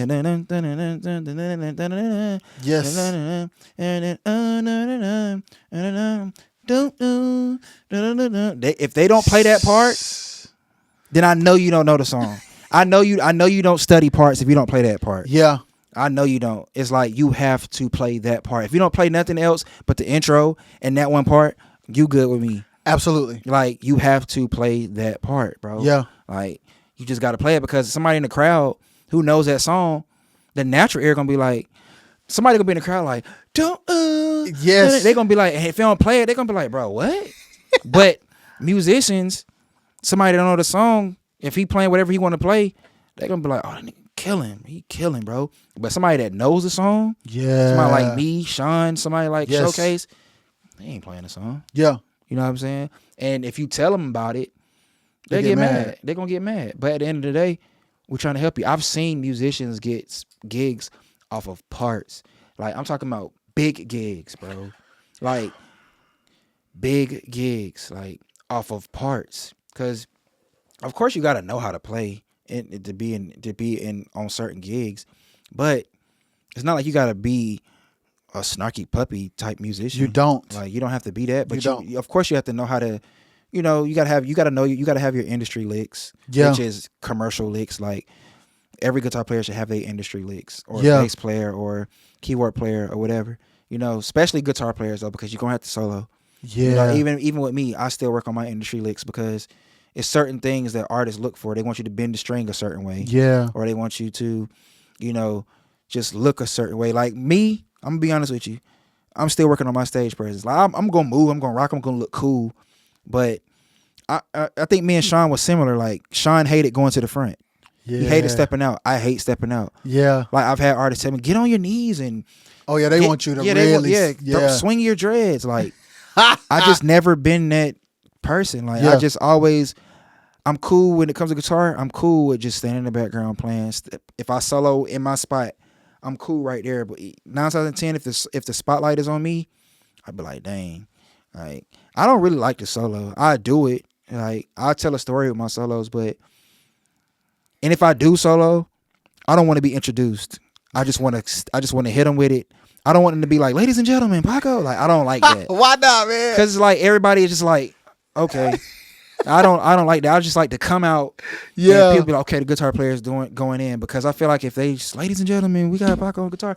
Like, it's just like everybody is literally waiting for you to just go crazy. And I don't like doing shows when it's a gang of musicians in there, because they are waiting for you to pull out everything you know. I feel like when you got somebody that's done something, say for instance, like we go to a show tonight and we know, who can I say? We know, like Eric Walls is gonna be there. Yeah. And a gang of musicians where it's all over the city. Eric Walls gonna be in town tonight. We gonna pull up expecting him to do everything. He play everything he know. That's a lot of pressure. You know what I'm saying? It's and like, and the funny thing is, mature musicians are not gonna play everything they know. Like, I'm gonna tell you a story. Like, so of course you know Tank. yeah, that's mom. Yeah. Yeah. So me and Tank like grew up together, right? But we were in a rehearsal one time with his dad. So me, Jamario, Chris Stevenson, Greg Cox, Yeah, for sure. all of us grew up together in the same church at Tank's dad's church. That's crazy. So we would have rehearsals where we would like sit in a circle. So like Tank would be here, then we'll be sitting on the stage all in a circle. And his dad would like call out the song. Okay, so let's play the song. Play the intro to the song. Play the verse to the song. What is your part? G, this is your part. This is the string line. This is the piano part. Only play that part. And it's like, okay, cool. Okay, now run it. Now just play it in a loop. Play it in a loop until you're only playing that. over and over. I like that. And we just like, and then he stopped us and he was talking to us about what you just said. And he was like, no matter where we are, no matter how many people are there, no matter how many musicians are on the wall, this is what you play. I love that. And he told me one time, he said, I love my son, I'll never forget. I love my son, but I can tell when he playing for me or when he playing for somebody on the wall. I said, God. He said, I don't even have to turn around. That's funny. I said, And it's true. It's like dudes will be playing. Soon as somebody walk in, you turn into a new person. Go crazy. He like, no.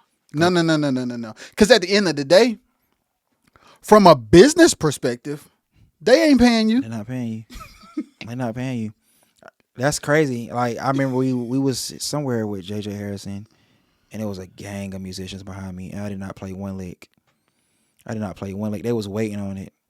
Like even when we was doing a praise break, one of the dudes over there like, I'm like, bro, like, it literally turned me down. I was like, dude, but the crazy thing is like, you have to be mentally conditioned because that is a discipline. yeah, Like to be in a situation where all I'm going to play is this. And that's another thing that like I attribute quartet to. Like discipline. Like he would literally tell, shout out Demetrius too, McCrae. So like he was playing organ. We had like a full band. Tank was 17, I might have been 13. And then everybody else was in between. So like he would say like, play this high note here. When I go to this verse, this is what this means. Tank, you should play the rim here. You should play the snare this hard here. You should smack the snare here. And the tempo should not move. Just because we go to another part, that doesn't mean the tempo should move. that's crazy. And it's like, Paco, that's discipline. That's discipline. And he passed away. Duran Keys. Oh my God. Listen, Duran told me one time, he saw us play and he was like, I've never seen a group of people that disciplined. He was like, it would probably tear my nerves up to play that over and over. And I'm like, no, this is just what we were taught. Just even that name, like a lot of people don't know who Duran was. Yeah. Duran. Insane. I remember one time I did a show. It was me, him, Sean, Tank. Yeah. Was it? I'm trying to think. We was playing with Lamont and them. Yeah. That was I think so. It was me, Sean, Maurice Rogers, Yeah. Duran, Tank, Twan. Yeah. That was the greatest night. Oh my God, boy! I still think about that night to this day. Yeah. That was the craziest night ever with Something for the People. We was in Greensboro. Like it's an organ in it was an organ in that spot. So Duran was on organ and Maurice Rogers was on keys. Yeah. I was like, yo, Duran was that dude. Yeah. People don't talk about him enough. They did talk about him enough. Yeah. But he was literally that dude. Yeah. He used to call, like we talked all the time. Like he would come to the house sometimes. And like we talked about, like, he would tell me, like, man, a lot of people be sleeping on quartet, man. Quartet, where's that? But he was like, when I be coming to hear y'all, he's like, he literally told me, like, he was like, meeting y'all, seeing you made me go home. Cause he's from like Greenville. We're from Wilson. And like, even though they're close together, it's totally different. So it's like, the teaching is different. Like, we literally came from a boot camp. So Duran would see us like, dog. He's like, y'all can play, but y'all never play everything y'all know how to play. Yeah. And I'm like, that's because like It's discipline. Tank Dad was, Paco, when I say Tank Dad was not going for it, I like that. he like, this the record. Yes, sir. Y'all, all right. And I'm talking about, we may start a rehearsal at 10 o'clock in the morning. We play till 3. Eat Domino's pizza. Come back. Get back in the circle. Go to sleep on the pews. That's good stuff. Wake up. Get back in the circle. That's good stuff. And that's the summer for us. Everybody out of school. We go to Tank House, go to sleep, wake up, do it all over again. Snow on the ground. And that's what made y'all how y'all are, because it's crazy. Tank be super locked on drums. Listen, And it's scary how locked he be. And Chris on bass is just we know what Chris doing. And look at Greg Cox. Like, so you said it was Tank's dad, right? Yes, Tank's dad. He made y'all who y'all is. Literally all of us, like, and it's like even like when I hear Jamario play now, it's like as much as I know he know. Yeah, he's crazy. Like when he on like Bruno's gig, he'll play just enough to let you know he that guy. Yep. But other than that, he just played a song. That's what you gotta do. My grandpa told me, I'll never forget this, and I'm gonna tell this to my son or whoever. It's not in your hands, it's in your head. It's not what your hand. It don't matter what your hands can do. It's what your head. It's in your head. I'm gonna tell you another thing. This is crazy. My uncle, he plays guitar. Shout out Tyrone Jackson. Oh, that's your uncle? That's my mama brother. Wow. He says, nephew, I'm not a guitar player. I'm a guitar thinker. He was like everybody around me, they're guitar players. I'm a guitar thinker. I love that. So he's like, when I get a record, the same thing you said earlier, it's like I'm in producer mode. So I'm not going to turn on a song and just start playing the things I know I'm capable of playing. I'm going to think about what the song needs, not what I want it to have so people can know how good I am. And that's like... You know what's crazy about Tyrone Jackson, bro? It's crazy you say that. When I think about Tyrone Jackson, you got all the guitar players over here, and it's like, then you have Tyrone Jackson. He thinks different from everybody, bro. His approach to every single song is he never plays the typical licks. He never plays the typical lines. He never has the typical tone, ever. Does he talk? Yes. I never even heard him say more than like 5 words. Like, he just be killing. Bro. He just so chill. And it's like, so when I hear you say stuff like tracing bass or playing lines, like he's the only, like as many guitar players as I know, like when it comes to like, if I produce a record, he's the only one that plays guitar because it's like anybody else, I would have to tell them what to do. Because it's like, if not, they are just going to play. Like, they're going to avoid learning the voices. That's another thing I learned from him. Because Rick Watford is one of the ones that kind of like took my uncle under his wing. Yeah. This is how you track. This is distortion. This is overdrive. Like, there are different stages to distortion. There are different tones when it comes to clean. Right. Your solo distortion is not bass tracing distortion. That's a different sound. That's a different tone. And it's like 100%. Like, and when I hear records like Toto or something like that, and I hear where they get this stuff from, I'm like, yeah, because I think I heard something that your uncle did on. Did he play with Andre? What's his name? Andre Crouch. Yes. He did something with him, right? Yes. Have you seen the Live in LA? I haven't. But okay. I heard the record that he did, something that Tyrone did, and I was like, yo, what?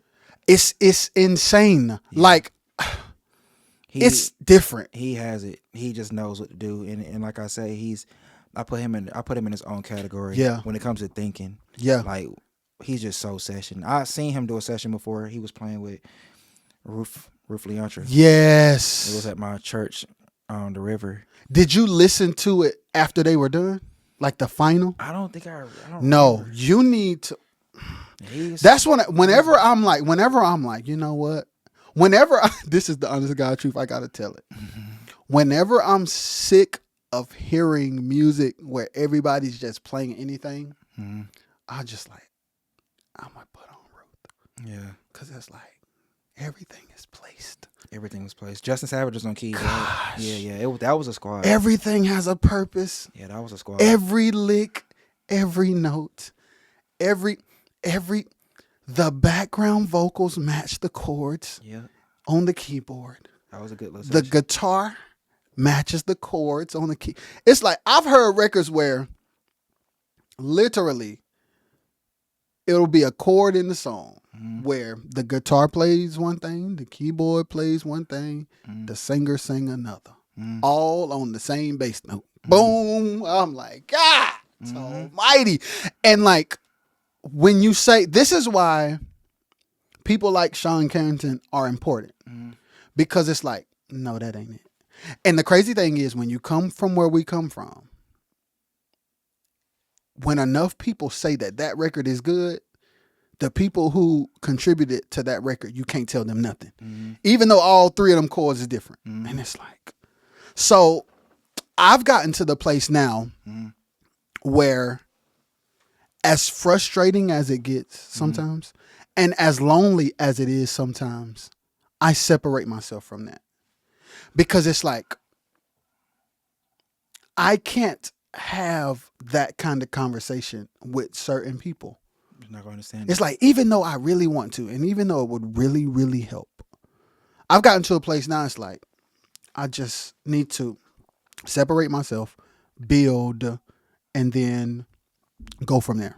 Yeah. And that makes me want to ask you this question.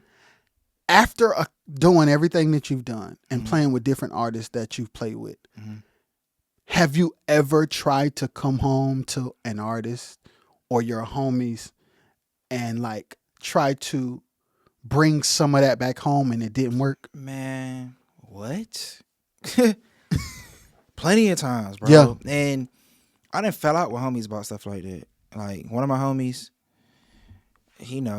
like, he wasn't doing everything he wanted to do, and I just felt like he was hating on me a couple of times. And then it's like he started making more moves, and it's like, okay, now you cool.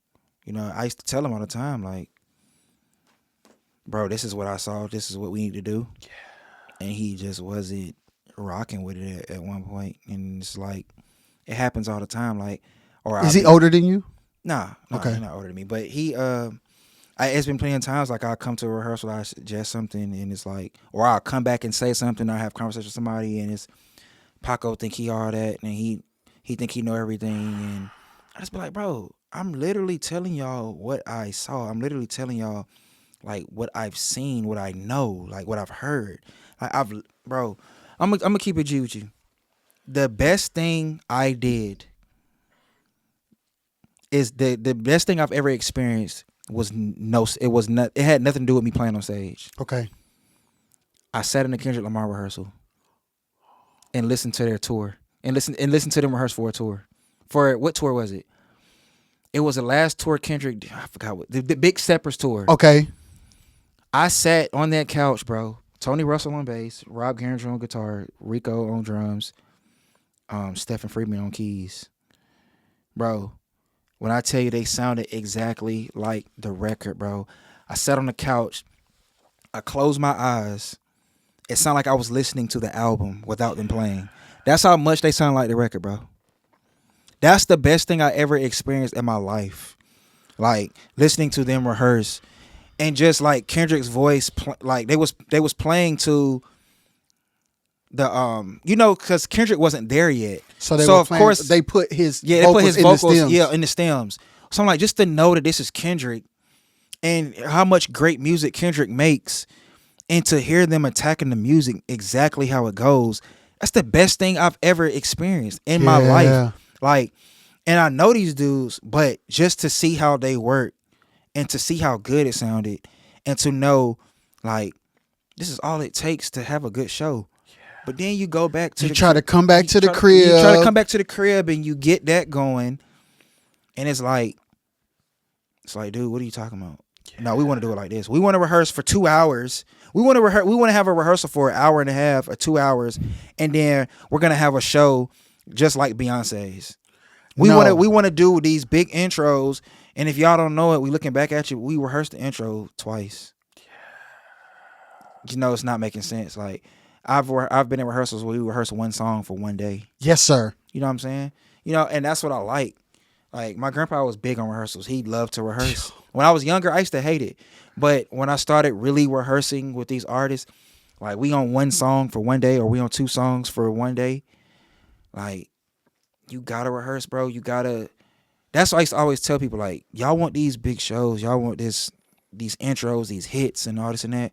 We gotta rehearse. You gotta spend time. I seen a quote on Facebook yesterday that said, Amateurs practice until they get it right. Pros practice until they don't get it wrong. Yeah, that makes a lot of sense. It's like, and that's the thing. Like, you'll go into rehearsal. All right, play it. All right, that's it. Let's go to the next song. No. Yeah, it's not. Let's play it until every time you play it right. Yep. Because one time ain't enough. And then, like, that's what happens. You get in the setting of the show, and there's a lot of flubs. And then And it's because you just like, oh, yeah, I got it. All right, next. Yep. You looking at the clock. I'm like, and it makes it crazy. Okay, if you got a job and you work every day and you play at your church as a hobby only on Sunday, that's cool. Yeah, that's cool. I ain't tripping on that. But when you say, like, I want to go to another level, this is what I want out of my life. I want to be a touring musician for a living. Is different. Like, I would literally watch Jamario. This is no lie, man. We would all be like, all right, we're going to the mall, bro. Are you coming? He's like, nah, I'll see y'all at rehearsal. Crazy. We would get to rehearsal, and I'm like, this man treats these rehearsals like it's a big stage. So when you see him go on making his band and win, or when you see him doing the Bruno Mars thing, because I've watched him since I was very, very young, it's like, I know he deserves it. So when I hear other people either hating on him or mad because they're not there, I'm like, I know you don't got what it takes. I've watched this guy, like, go. It's like, I don't understand. It's like treating the Paco, the smallest gig. Yeah. I'm like, it for him, it has never, like, I'm treating everything like it's the big stage because my goal is to get to the big stage. I've literally, like, done the big stuff and come home and still play at the small bars because, like, that stuff makes you. Yes. Like, you don't need to look down on nothing. Like, it's been some times where I may have, you feel me, like, if I did a gig or something, and I feel like if y'all not putting no effort into it, then I mean, it's a ripple effect. Like, It is. one bad apple can ruin everything. You know what I'm saying? Yeah. So I feel like if I've ever been in a situation and I'm not taking it serious, it's because, like, nobody's taking it serious. Yeah. You know what I'm saying? But if I'm cool with, like, I've had times where, like I say, the Club Dre's, it's a drummer. It's a club. So they have a drummer that play for an hour with the DJ. That's super lit. I tried to bring that back to here. It was cool for a minute, but nobody around here has ever seen it. Yeah. So it's like, oh, a drummer in a club, that's weird. Like, get that nigga out of here. You know what I'm saying? That's kind of how people around here would think. But I feel like if you consistent with it, like, at some point out there, they had to be consistent with it. So there's been plenty of times I have tried to bring stuff from out there here, or nobody believes in it, or people is like, man, ain't nobody doing it out here. Yeah. Excuse me. You know, they not feeling it, and that's when I just be like, okay, I'm gonna just go LA when I need to go. Yeah. I'm gonna do what I need to do and do my little stuff out here. It's to the point now, bro, I don't preach to nobody no more. I don't waste my time trying to tell the homies or tell whoever, like, this is what you need to do. They always ask, like, bro, I'm tired of being in the same spot. Okay, like, go do this, hit this person up, or go here. If you don't got the money to do it yet, like, you know, that's cool. You know, like, just keep going at the pace you're going. You know, I'm not saying you got to go to LA to get on, but it will help. Or you can go to Atlanta, you can go to New York, however, but just try to, if you don't got the money to go to LA, if you see your favorite musician on the tour, buy a ticket. Just try to risk it. Like, hit them up like, yo, I'm here at the show. I want to meet you. They're not going to forget you, bro. Yeah. Like, if you don't meet them, cool, try it again. Like, don't let that stop you. Yeah. Like, if they don't, you don't get a chance to run into them, you don't get a chance to talk to them, you know what I'm saying? You tried. Yeah. All you're going to do is say, I remember I did this, I did that, it didn't work, but it's going to be a part of your process. You know what I'm saying? Like, it's not over. Yeah. And that's what I did, you know? So it's just like, it can happen, bro. But, I mean, people they so how can I put it? They've been comfort with, yo, you dope, you got it. And I promise you, bro, I know you seen it. I've seen it so many times where like somebody is telling the person, bro, you are crazy dope. And I've seen a person literally just light up like, I know I am. I know I'm lit. You know? And at the whole time it's like, man, you really not lit. You're not. You're not lit at all. Especially if you are not moving. If you are not moving in the direction you aspire to go in, accepting, like thinking too highly of yourself off of a compliment from a person who has not done much, it is going to rob you. Yeah. It's like the person who telling you killing are not in a position to help you get no further than you already are. So either they lying or you got some more work to do. Yeah, and another thing too, man, I be hearing a lot of dudes give advice on stuff they never did.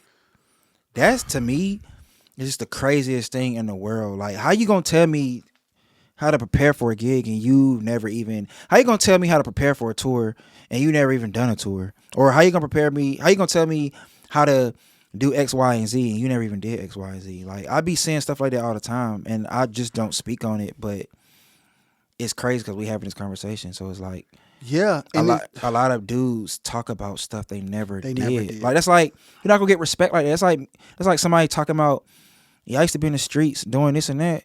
You never did it. Or you telling somebody how to move weight. You telling somebody how to do this or do that, how to make money. You never did it. Yeah. It's like the blind leading the blind. Yeah. You know what I'm saying? It's like, if you never did it, why are you trying to give advice to make yourself seem like you have the tools? Absolutely. To you know what I'm saying? And then the crazy thing is, let me tell you, this is what stunts the growth of people trying to make it.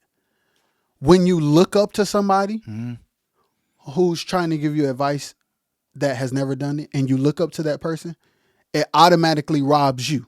Yeah. So what I started doing is, I said to myself, everybody who came before me, who has contributed to who I am, I will always respect. But none of them have done what I'm trying to do. So they can't be my point of reference on how to get there. Because they ain't never been. So let me study people on the internet. Let me find this entrepreneur over here. Let me find this producer over here. Let me just watch their interviews. Let me just like see if I can get into their mind by watching their content and like just kind of the stuff that they say to the general public. Let me apply it to what I'm doing. Like, so I have mentors that don't even know I exist because I just look them up and study. Yeah.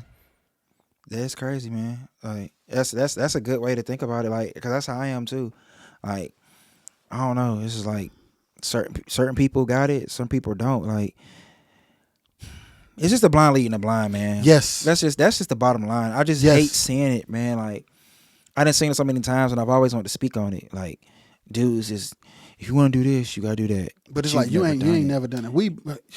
You never done it. So, and then people that have done it, you know, if I try to put my 2 cents in, it's like, man, Paco think he know everything. I done had that happen to me so many times to the point where it's just like, okay, I'm not gonna say anything else. Yeah. Like, and it comes from a place of people will never say it, but it's intimidating, number one, and it's frustrating, number two. It's like, if I grew up with you, it bothers my ego for me to have to take direction from you. Even if I know you right. That's facts, bro.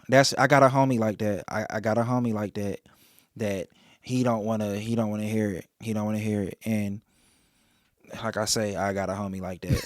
I got a homie like that. Yeah. He don't want to hear it, bro. And I got somebody else. I've told him plenty of times, if you want to get it, if you want to do it, go do it while you can now.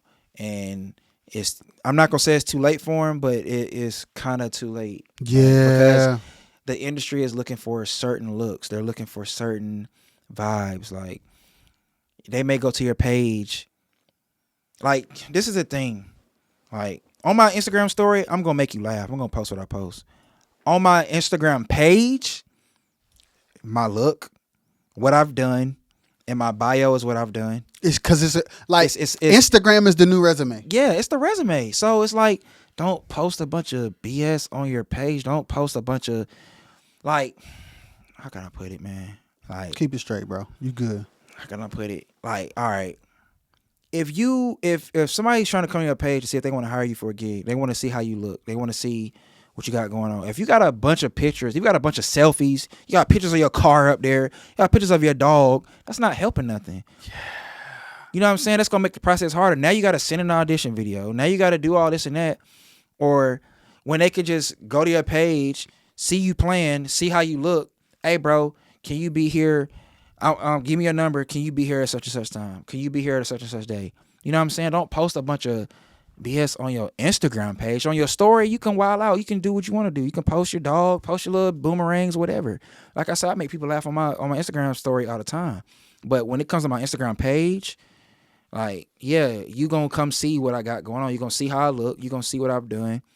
And a lot of times I got gigs off of my look. And that's literally what people do. Like, hey, yo, man, I want to get this.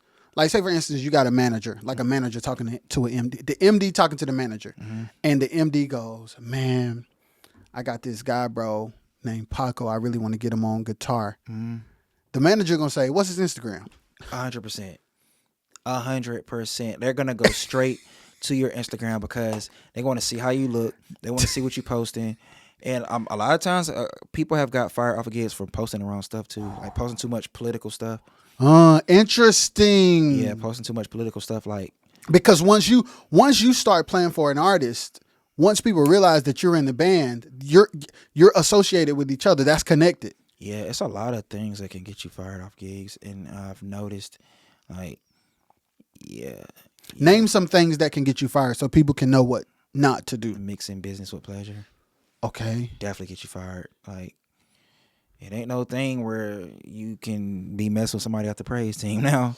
Like, you guys just gotta chill. Yeah. Like, it could, because some of these artists are very, very professional. And at the end of the day, this is where you work. Yeah. You know what I'm saying? That's like you mess with somebody on your job. Yeah. You bringing pleasure to the job. Now, what if y'all arguing before y'all get to work and you bringing it into the workplace? Yeah. You bringing it into the rehearsal.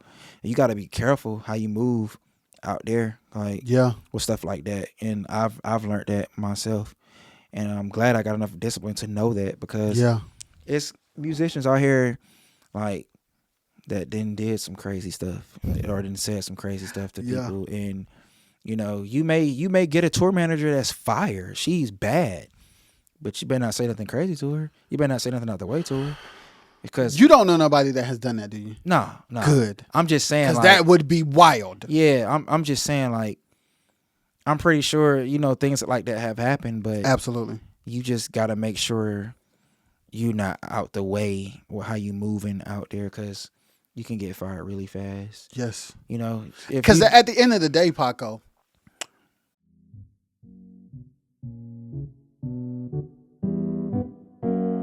Roger is the way you say it.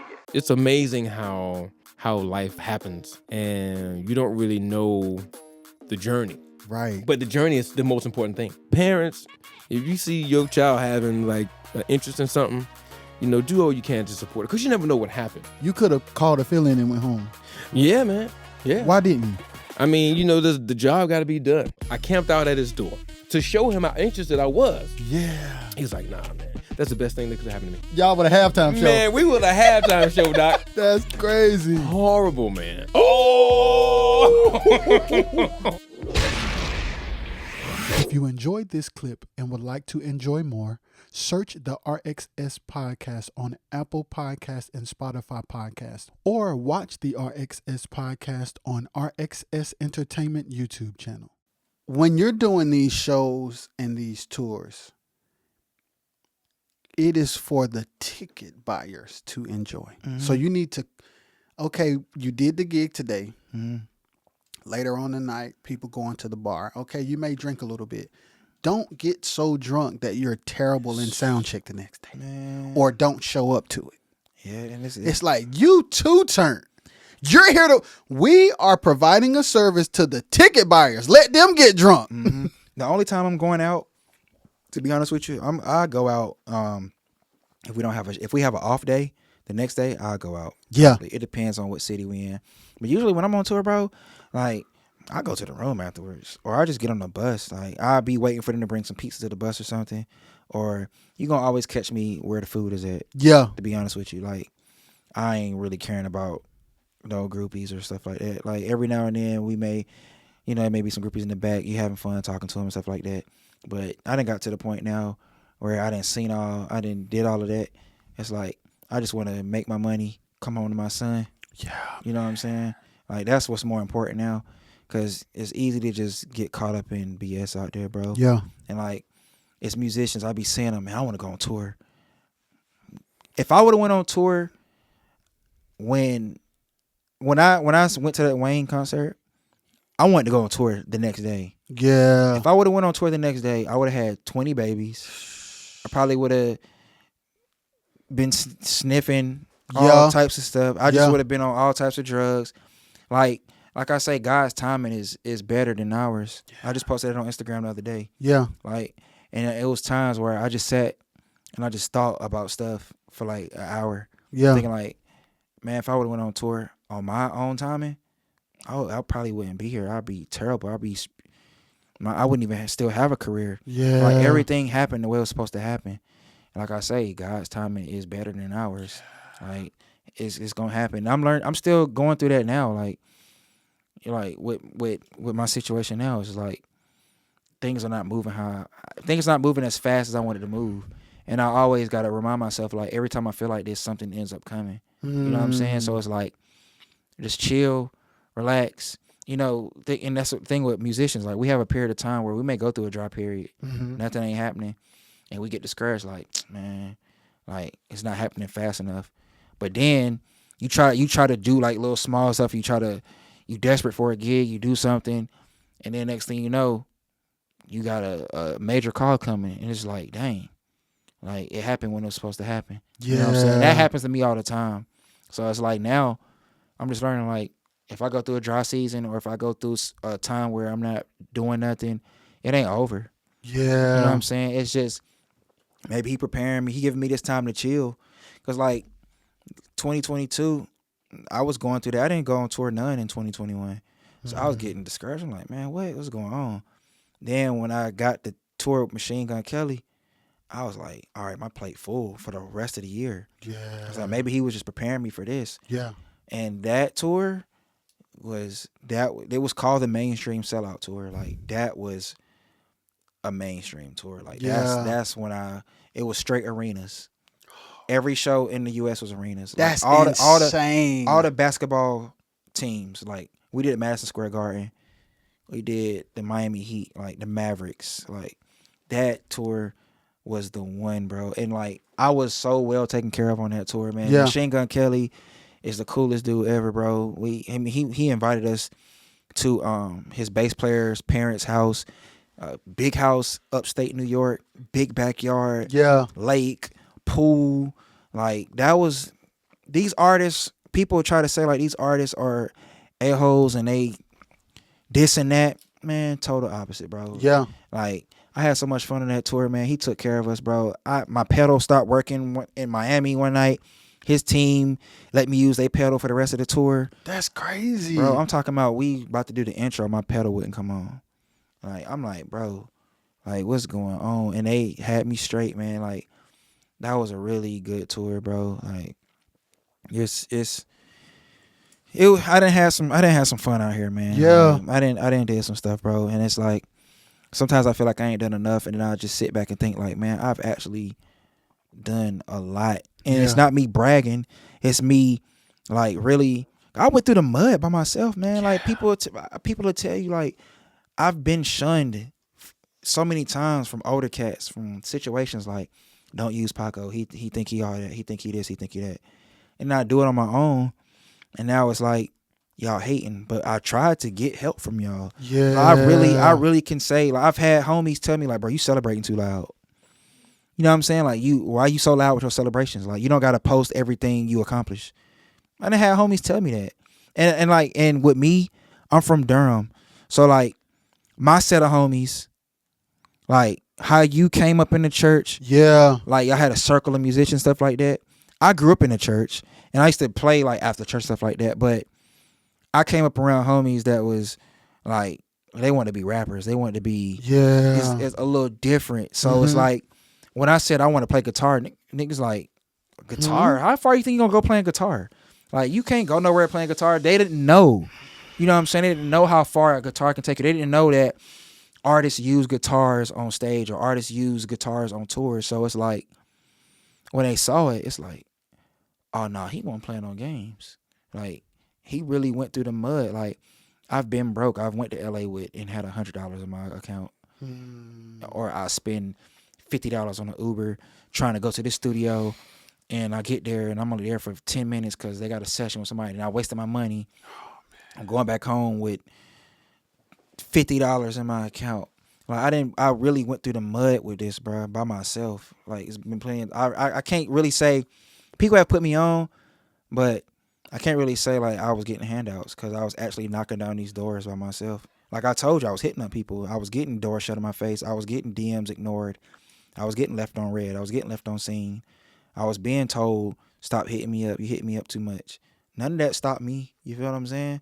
But now that I've done, half of what I wanted to do, I got like 2 more things on my bucket list as being a musician. Yeah. I'm thinking further than music now. I'm thinking I want to learn how to, I'm getting into trading. I'm getting into how to make more money on that because now it's about my son now.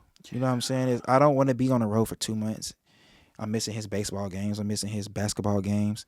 You know what I'm saying? It's bigger than just going on tour. Like people think, I used to think when I go on tour, I've made it. After I did my first tour, I came back home like, what's next? Yeah. You know what I'm saying? Touring is not everything. People want to do it, and you gon' do it. Anybody that does it, like you get your first tour, have your fun. It's gonna be an experience. Like you gonna see things. Everything you dream to do. The crowd's energy, they blood rushing is gonna make your blood rush every single time. Like I don't care what nobody say.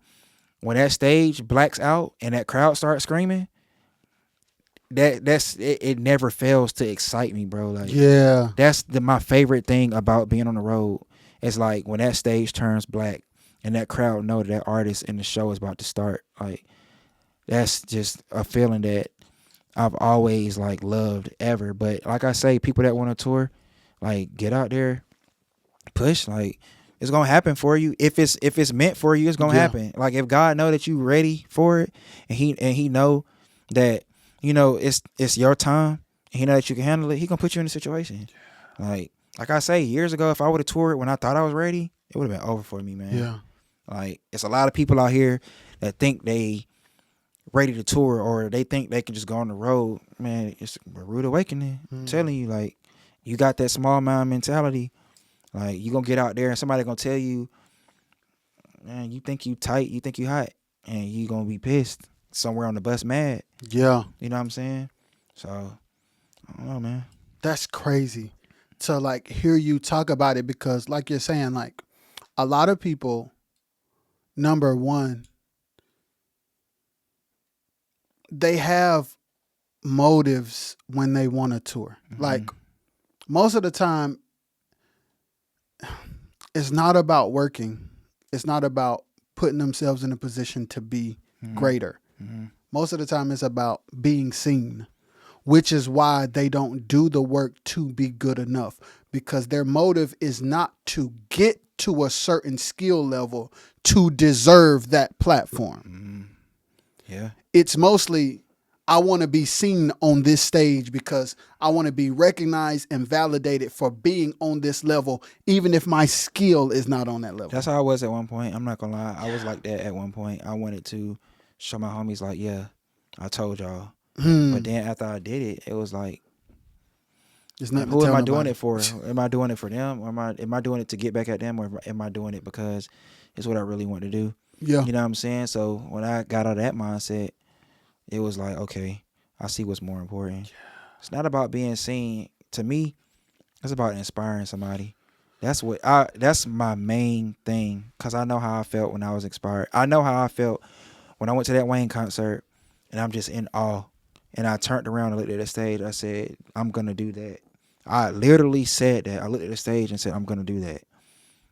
And like 5 years later, I'm playing the show, the same show. Yeah, man. You know what I'm saying? So it's like when somebody tell me I inspired them, I don't get cocky off that.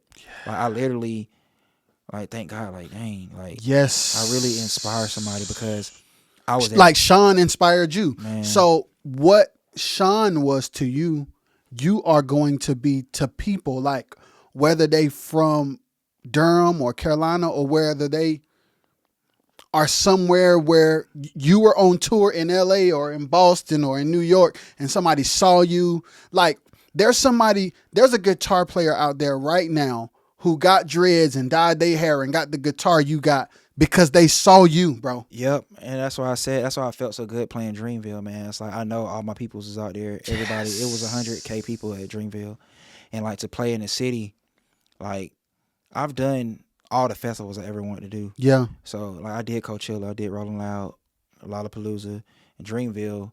That's crazy. Coachella is the biggest festival. That was crazy, but Dreamville playing at home, yeah, like that was just different for me, and like I'm still on a high about that because Yeah. it's like.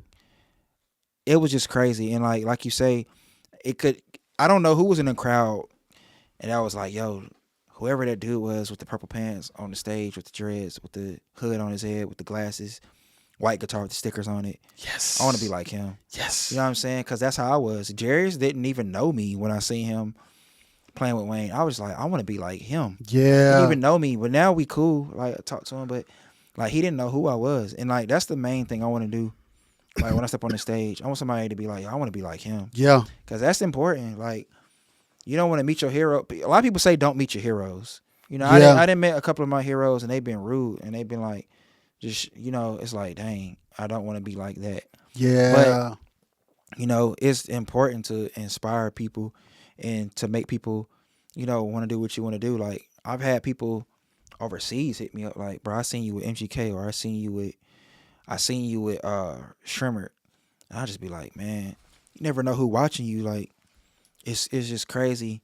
Like the eyes, like you say, it's somebody out there that may dye their hair, or they want to get the same color guitar as me because they saw me doing what I was doing. You know what I'm saying? Yeah. Like I think it's more important to inspire people than to just go out there and want to just do it to get back at people. Because at the end of the day, you're not gonna feel good about it. What do they call that? Selfish ambition or something? Yeah. Yeah, I used to have that really bad because I came up with so much doubt. People used to be like, bro, like, what you think you about to go far playing guitar? Like, that's crazy. Like I said, I grew up in Durham. So people literally told you that. I'm telling you, That's crazy. like, I've had that. Like, I want to play. I want to tour playing guitar. So has anybody ever told you that, and then came back and been like, bro, you really did it? Yeah, like when I did the Disney thing, one of my main homies called me. It's like Like you they used to really laugh did at it. me for going to LA to get on. Like, you don't have to go to LA to get on. I went to LA for my first time. 3 hours later, I'm doing Disney. Like, what are y'all talking about right now? Like I'm not even being cocky about it. Yeah. I'm saying I put my foot forward. Yes. Like I used them knocking me down. Like you say, I built every brick they threw. I just built it. Yeah, man. You know what I'm saying? And that's I've always been a person of, all right, I'm gonna put it like this. Like after the pandemic, my faith fell a little bit. Interesting. But before then, no matter what happened to me, no matter what doors shut, I always had faith. Yeah. Now during the pandemic, when they was talking like it wasn't gonna be no more shows, wasn't gonna be no more gigs and stuff like that, my faith started falling a little bit. You know what I'm saying? But then when things start picking back up, you know, I'm just now starting to get back straight with my faith. Like, okay. No matter what no matter what the obstacles may bring, you know, God gonna make it happen. I'm just now starting to think like that again. But yeah, man. It's been times like, yeah, I've had people slay me, like laughing at me for going to LA. Like, and it's crazy because you wouldn't think your homies would do stuff like that, or people around you would say certain things, but it's the people that's closest to you. Like, strangers gonna support you more than your own homies. Yeah. Because number saying? one, it's a couple of things at work. When certain people don't believe that they can do a certain thing, they'll automatically project that onto you. Yeah. So if I can't do it, we grew up together, so you can't do it either. Yeah. Because we the same person. And that's terrible to think like that, man. It's terrible because it is people like that. But at the end of the day, like, I block that out. Yeah, man. I don't let them tell me what I can't do. That's right. Like I say, if everything I've ever visioned in my head has happened. Let's go, man. And I'm not, and I promise you, like, people can think I'm capping about that. Everything I've ever seen that I want to do has happened so far. Yes, sir. Like, it's a few more things, like I say, I want to do, and I've done everything I ever wanted to do as a musician. Yeah. You know, but like, it's going up. Like 24 is going up. Like, Yeah. we gonna see what it bring. Absolutely. But I just always tell the younger musicians, like, if you really want to do it, you gotta put your foot forward. Like, don't get caught up in being around here, you know, doing the same thing, because that's not doing nothing but like crippling you. I think people should go out and hear in other cities. Like, you go to another city and you do what you do in your city, and you realize it's not hot. I feel like that's not hurting you. It's it's you. not. It's giving you more information. Yeah, it's giving you more information. Like, It's like, oh, so I'm not one of the dopest people in the world. yeah, I tell people all the time, you're not hot unless you go to another city and be hot in that city. Yes. Like, you can do all the little stuff here in the little bars and clubs and stuff like that. Like, You should be the big fish in a little pond. I ain't gonna lie. Like, y'all want to be mad at me when I say this? Y'all can be mad at me. I hate when people get churchy in clubs. When people get churchy on their shows and clubs, like, I hate that, because if you go somewhere else and do it, people gonna laugh at you. So if y'all get mad at me for saying that, I'll let you know. Like, it's lame. Like, y'all get churchy in clubs. Like, it's pointless. That's hilarious. Yeah, I just feel like it's lame, because like, keep church at church. You know what I'm saying? Like, if you're not gonna hear nobody playing 50 Cent, you're not gonna hear the DJ playing 50 Cent at church. You keep that in the club. Not unless he blocks out the cussing, but I'm pretty sure not. You know what I'm saying? You're not gonna hear nobody playing 21 Savage at church. So would you take and bring Hezekiah Walker, or you mixing church songs with R&B? I just feel like that's weird. You know what I'm saying? If that makes sense. Yes, I'm floored by you saying that. Like, in my spirit, I'm crying, laughing. Bro, I'm not afraid to say nothing. Like, people know that about me. I'm gonna say what people is afraid to say. Yeah. I'm gonna do it, because it's just I feel like it needs to be said. Yeah. And do you think statements like that is what make people feel like you cocky? yeah, but I'm not being cocky about it. Other people will say it too. Like, if you go to your point, when you say stuff that other people will say in other cities and states, they call you cocky, but it's because people haven't been outside of their bubble. That's what you're saying. Yeah, they haven't been outside their bubble. I feel like that's what it is. But like you say, y'all do what y'all do. But I just feel like it's not smart to do stuff like that. Like, if you're really trying to be an artist, like, if you really want to go further, you know, in your career, like, take it more serious. You know what I'm saying? Like, put on an actual show. Yeah. Like, what you doing in your city is cool. You know what I'm saying? But if you really want to go further, take it serious. Like, get out here and study these shows.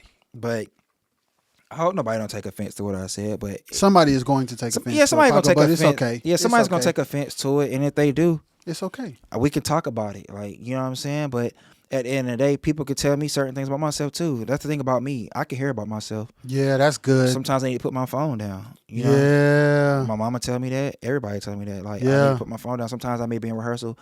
Somebody text me. I gotta respond. You know what I'm saying? Sometimes I need to know not to do that. I've been in rehearsals on the mainstream gigs, and somebody will text me, and I feel like I have to respond. You know, but 9 out of 10, if I respond out there, we chilling. Yeah. But especially, you know, when the artist comes in, like, if the artist is not there, and you want to send a quick little text back, cool. But when the artist comes, you got to be in full attention. Yeah. Don't let them see that you all on your phone and stuff like that. But like I say, you see, I'm sitting here right now admitting it. I admit my wrongs. Like, I need to put my phone down sometimes, or, you know, that's what it is. If people tell me about myself, I'll listen. I'm not gonna take offense to it because at the end of the day, you telling me for a reason. Now, if I feel like you're trying to hurt me, if I feel like you're trying to be funny, then because I've dealt with that too. Like they'll wait till they get in front of certain people and Paco, you know what you need to do. You need to do. Oh yeah. Nah, I don't play stuff like that. Yeah. Like Pull me to the side. Yeah, pull me to the side. Because if I feel like you're trying to play me, then it's a different story. it's a different story. Yeah. You know what I'm saying? But if I feel like you're really trying to help me, I'm gonna respect you. Hey Paco, let me holler at you for a second. This is whoop de wop bam. Yeah. I'm gonna be like, you know what, bro? I respect you for that because you pulled me to the side. I've had people try to purposely embarrass me in front of people, and I don't like stuff like that because I don't do stuff like that to people. Yeah. I'm the one that'll call you at the rehearsal or something, or I don't think that was too bright what you said in rehearsal, or I don't think that line you played was too smooth. Like maybe you should do this next time. Yeah. You know what I'm saying? And don't try to embarrass nobody because they gonna feel like you trying to embarrass them, and it can go another way. It's gonna go left. Yeah. So Easily. me saying stop getting churchy in clubs, not to embarrass nobody. I just feel like it's a time and a place for church. And I feel like when y'all do it in church, y'all do it in clubs, it's just not, Club ain't church. It doesn't Translate well. translate well. That's the word I was looking for. Some people, I've literally seen people do it and people in the crowd is like, what? What's going on? But everybody on the stage is like, yo, we killing. See what I'm saying? Yeah, See what I'm I saying? understand that. So that's why I said that. But some people are gonna say, man, Paco trying to be funny. Hey, I'm not. I'm the coolest person Yeah. in the world if you get to know me on that tip. Like Yeah. people who know me know that, but people who don't gonna say what they say, That's anybody though, bro. Yeah. When people don't know you personally and they only know you through somebody, or they only meet you in passing, or they only hear one thing you say, they can like run with that. Yeah, and yeah, that's another thing too, man. I try to be careful with that because, like you say, they take one thing you say and run go. with it. They and, gone. and now it's on TMZ. So Yeah. But I wanted to talk to you about music production. Are you into music production any? yeah, I got a song with the baby and NBA YoungBoy. I just did something with Ken Dixon with Nile Hargrove. You know Nile, right? Oh yes. That's the homie. Like, yeah, me and him been tight for years. Like, Let's go. we did a lot of stuff together. So I got that. Was So how did you get? So what 3 artists did you just name? Name them again. the baby, Yeah. NBA YoungBoy, and Ken Dixon. So how did you get the The baby situation. Yes, tell me about all of them. I used to go to Charlotte a lot and work with Jay Stacks, and we did this track. And shout out Jay Stacks too. Yeah. He went to the baby crib, played like 70 tracks for him, and the baby was like, go back to that second track he played, and he loaded it up. And Stacks hit me and was like, yo, the baby chose one of the tracks or whatever, and I just seen the baby post something about it. He had shot a video to it, and Stack sent it to me, and he was like surprised, and I was like, dang, bro, like that's crazy. And he put NBA YoungBoy on it, and that album did like 200 million streams, I think. Yeah, that album went up. It really went up. And Ken, the one that we did, He a beast yeah, too. Ken is a beast, bro. And he's very connected too in the game. Like, Yeah. I didn't know he was that connected. Like, he writing for Justin Timberlake and stuff. Yes. But yeah, we did that. It came out March 1st. Okay. We did #1 on that album. Okay. On that track. Now did a couple on there, but because now him and Now work together all the time. Okay. That was my first play with Now and Ken, but we got more stuff brewing up. Yeah. But right now I got some other stuff coming up. I've been sending tracks out. That's another one of my goals for 24. I want to get more production. Okay. I want to get more placements, more royalties. Yeah. That's where the real money is at. But that production door is hard to knock down, boy. I'm not gonna lie to you. That's a little bit more of a obstacle. Yeah. Because you got most producers, they already have a tight relationship with the artist, and you trying to come in and get close to the artist too. They ain't really trying to have that. Some producers not. Yeah. But some producers is cool. They'll throw you a play. Yeah. But they gonna make sure they got their hand in it too. So I'm cool with that. I'm cool with building, working with other producers and artists and stuff like that. That's what I'm mainly trying to do. Like I say, for this year, production. I didn't kind of did everything I want to do on the live side. I'm still gonna do the live stuff, Absolutely. but production. Cause I've been producing. I was producing before I played guitar. So Okay. I was always making beats and stuff. But I want to start. You know, I track guitar, but I want to start tracking guitar more. I want to get on like Tyrone Jackson level when it comes to tracking. Cause that red button, it's intimidating, bro. Yeah, it is. It's very intimidating because when you play on a track, you have to. Yeah. It's not live where you can get away with a couple of mess ups. Yeah. Like, you gotta attack it. And he like when it comes to tracking, he like he's at the top. And like people be thinking it's good to hear you say it because you're a guitar player that respects him. Because like it's easy for somebody to be like, boy, that's your uncle. You supposed to say that. It's like, no.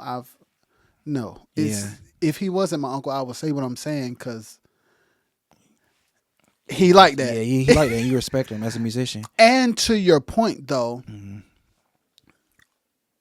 being in the studio, doing session work, tracking, that's a different craft. Different craft. Even though you're playing the same instrument, it's a different craft. Different ball game. Yeah. You gotta attack it. You gotta know what you're doing. You gotta know what to play, where to put it. And like I said, I'm still working on that too. Because I never tracked that much guitar.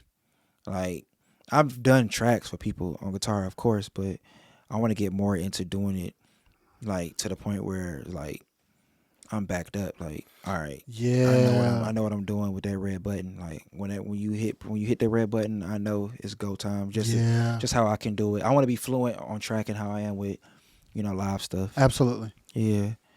So that's, like, that's what I'm working on for this year. Yes, sir. Like, it's good to hear you, like, still want to get better in different areas.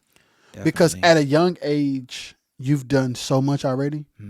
And you could easily be, like, on your high horse about what's already passed. Man, it's a lot of stuff that I be like, I pick up my guitar and I'll be like, man, I really suck. No lie, like, I really need to get back into shedding and learning new stuff on guitar, because you can get to a point where it's like you did it and you feel like you don't have to grow no more because you know what you need to know in order to get where you need to get. Yeah. But not knowing that, it's still room for learning, and that's what I'm telling myself now. Like, you done did these certain gigs and, you know what I'm saying, but still make sure you stay fluent. I used to pick up my guitar every day. Like, if I used to touch it for 5 minutes, I used to pick it up every day. I haven't been doing that. Yeah. Like, after the pandemic, I was like, man, gigging is over. And I kind of picked up a bad habit of not practicing no more. So it's like now I'm trying to pick back up that habit of practicing more, to get back, straight. Yeah. Even with tracking, like, I track some guitar on my own. Like, practice tracking, you know what I'm saying? Just make sure I'm straight. If somebody call me for a track, I'm good. Yeah. Yeah, so I always know it's room for improvement. Absolutely. Every single time, like, because as soon as you get comfortable, you'll get whooped. I done got whooped on stage before. I done got whooped on shows. Like, I didn't came out and been wrong. Like, I didn't hit the road with Meat and A-Love. Yeah. They'll eat you alive. Man, what? Like, them boys is not holding their tongue. I was on the road with them when I was like 20. 21. Like, Meat, I talk to Meat all the time. Like, we got our own business stuff going on right now. Yeah. I need to holler at A-Love, but yeah, they really taught me a lot too. That's dope. Shout out to them. Yeah, definitely shout out to me, A-Love, for sure. Like, yeah. Those some real dudes. They're another set of people who, like, they're gonna tell you the truth. 100%. And I'm talking about straight to you. Straight to it. Me and it's been times where it's just been me and A-Love just chopping it up. Yeah. Like, they remind me of my peoples. Yeah. Like, on my pop side, like, they gonna shoot it to you straight. Like, they ain't gonna sugarcoat nothing. You know what I'm saying? And that's what you need. Yes. Like, people like them, Sean, Lamont. Yes. Like, just playing with them, learning parts, knowing what to do, what not to do, being aggressive. You know what I'm saying? Yeah, that's another thing that helps when you're a guitar player. Being aggressive is important. Yeah, and when I first started playing, I wasn't that aggressive. You know what I'm saying? And I learned how to be more aggressive, just being around aggressive people and just living life. Like, Showcase told me, a lot of stuff you want to learn on guitar is gonna come with just living life. Not even playing, You can't practice what you want to know on your instrument. Just live. It's gonna come to you naturally. Like, and when he told me that, I was like, what? Like, that is crazy. Yeah, that's a bar. I ain't even gonna hold you. That's a bar. What you want to learn on your instrument is gonna come with you. It's gonna come with living regular life. That's crazy. That's crazy. Yo, but it's real. That's crazy. It's really real. And it's been times where I just be at the crib and I just play something. I've been wanting to learn it for years, and it's just like, dang, I just played it. Unknowingly played it. Like, not even trying to practice it. Like, cause I mean, when you play your instrument, you playing your emotions. You playing stuff that you like. Eric Gales. Yes, sir. Man, when he play, man. Yeah. We don't even gotta get on Eric Gales. Like, you can feel that he's been through something. Absolutely. Like, this dude be about to throw his guitar. Yeah. Crying. Yeah. Like, cause he's so filled up. Like, it's crazy to me. Like, I feel like same thing with preachers. Like, they preaching, they going in, they know what they talking about. Like, they preaching what they lived or their experiences with whatever they done dealt with. Absolutely. So they helping you with it. They know what they talking about. It's like, absolutely. I feel like when it comes to that, I feel like what I just said, the example I just gave, same thing with musicians. Like, you can tell a seasoned musician or you can tell a new beginner. They want to know so much. They want to know versus just living and playing. Same thing with preachers. Like, I feel the same thing. It all goes hand in hand. You know what I'm saying? Yes. Like, you could tell a new preacher from a seasoned preacher, like, he chilling. He know what he talking about. The new preacher want to do this and do that and all this and that and be instead of just living so you can get to where this preacher is at. Yeah. You know what I'm saying? So that's how I look at. That's how I just be looking at stuff as I just been growing as a musician and as a person, as a father. Period. Absolutely. Mm-hmm. And that's another thing. Like, being a father now, I'm sure that has changed your lifestyle dramatically. Definitely. Yeah. Like, it definitely has changed my lifestyle. Like, how I look at things. I gotta make sure, like, stuff that I was uncomfortable with as a kid, I don't do it to him or I don't say it to him. You know, I try to make sure I don't snap at him because my son be all over the place. Yeah. If he was in here right now, he'll be right here. He don't care about none of these cameras. He'll be right here telling me he hungry or something. Yeah. So I just got to make sure, you know, because I don't have patience. You know, I'm working on that too. Like I say, I talk about myself all day. Like, I'm learning patience just from that. Like, just from having a son is teaching me how to have patience because he be all over the place. He 3 years old, so he be all over the place, bro. Like, he want to play the guitar, he want to sit in my lap, play the keys. 2 seconds later, he want to play the guitar, and it's just all. I be like, bro, play one thing, like play one thing at a time. I gotta think too. That was me. Yeah, so boy. Like, I can't get too high. I can't get too, out of place with him. Yeah, but that's just how it is, man. It's like I'm just learning as I go, day by day. Like, not even just being a musician, like you say, just being a father. Absolutely. Mm-hmm. So right now, after all you've accomplished, becoming a father, your son is now 3. You're focusing on new things in life, doing more production, getting into trading, being in the red more. Like, what mental space are you in today in your life? That's a good question. Are you at peace with your life?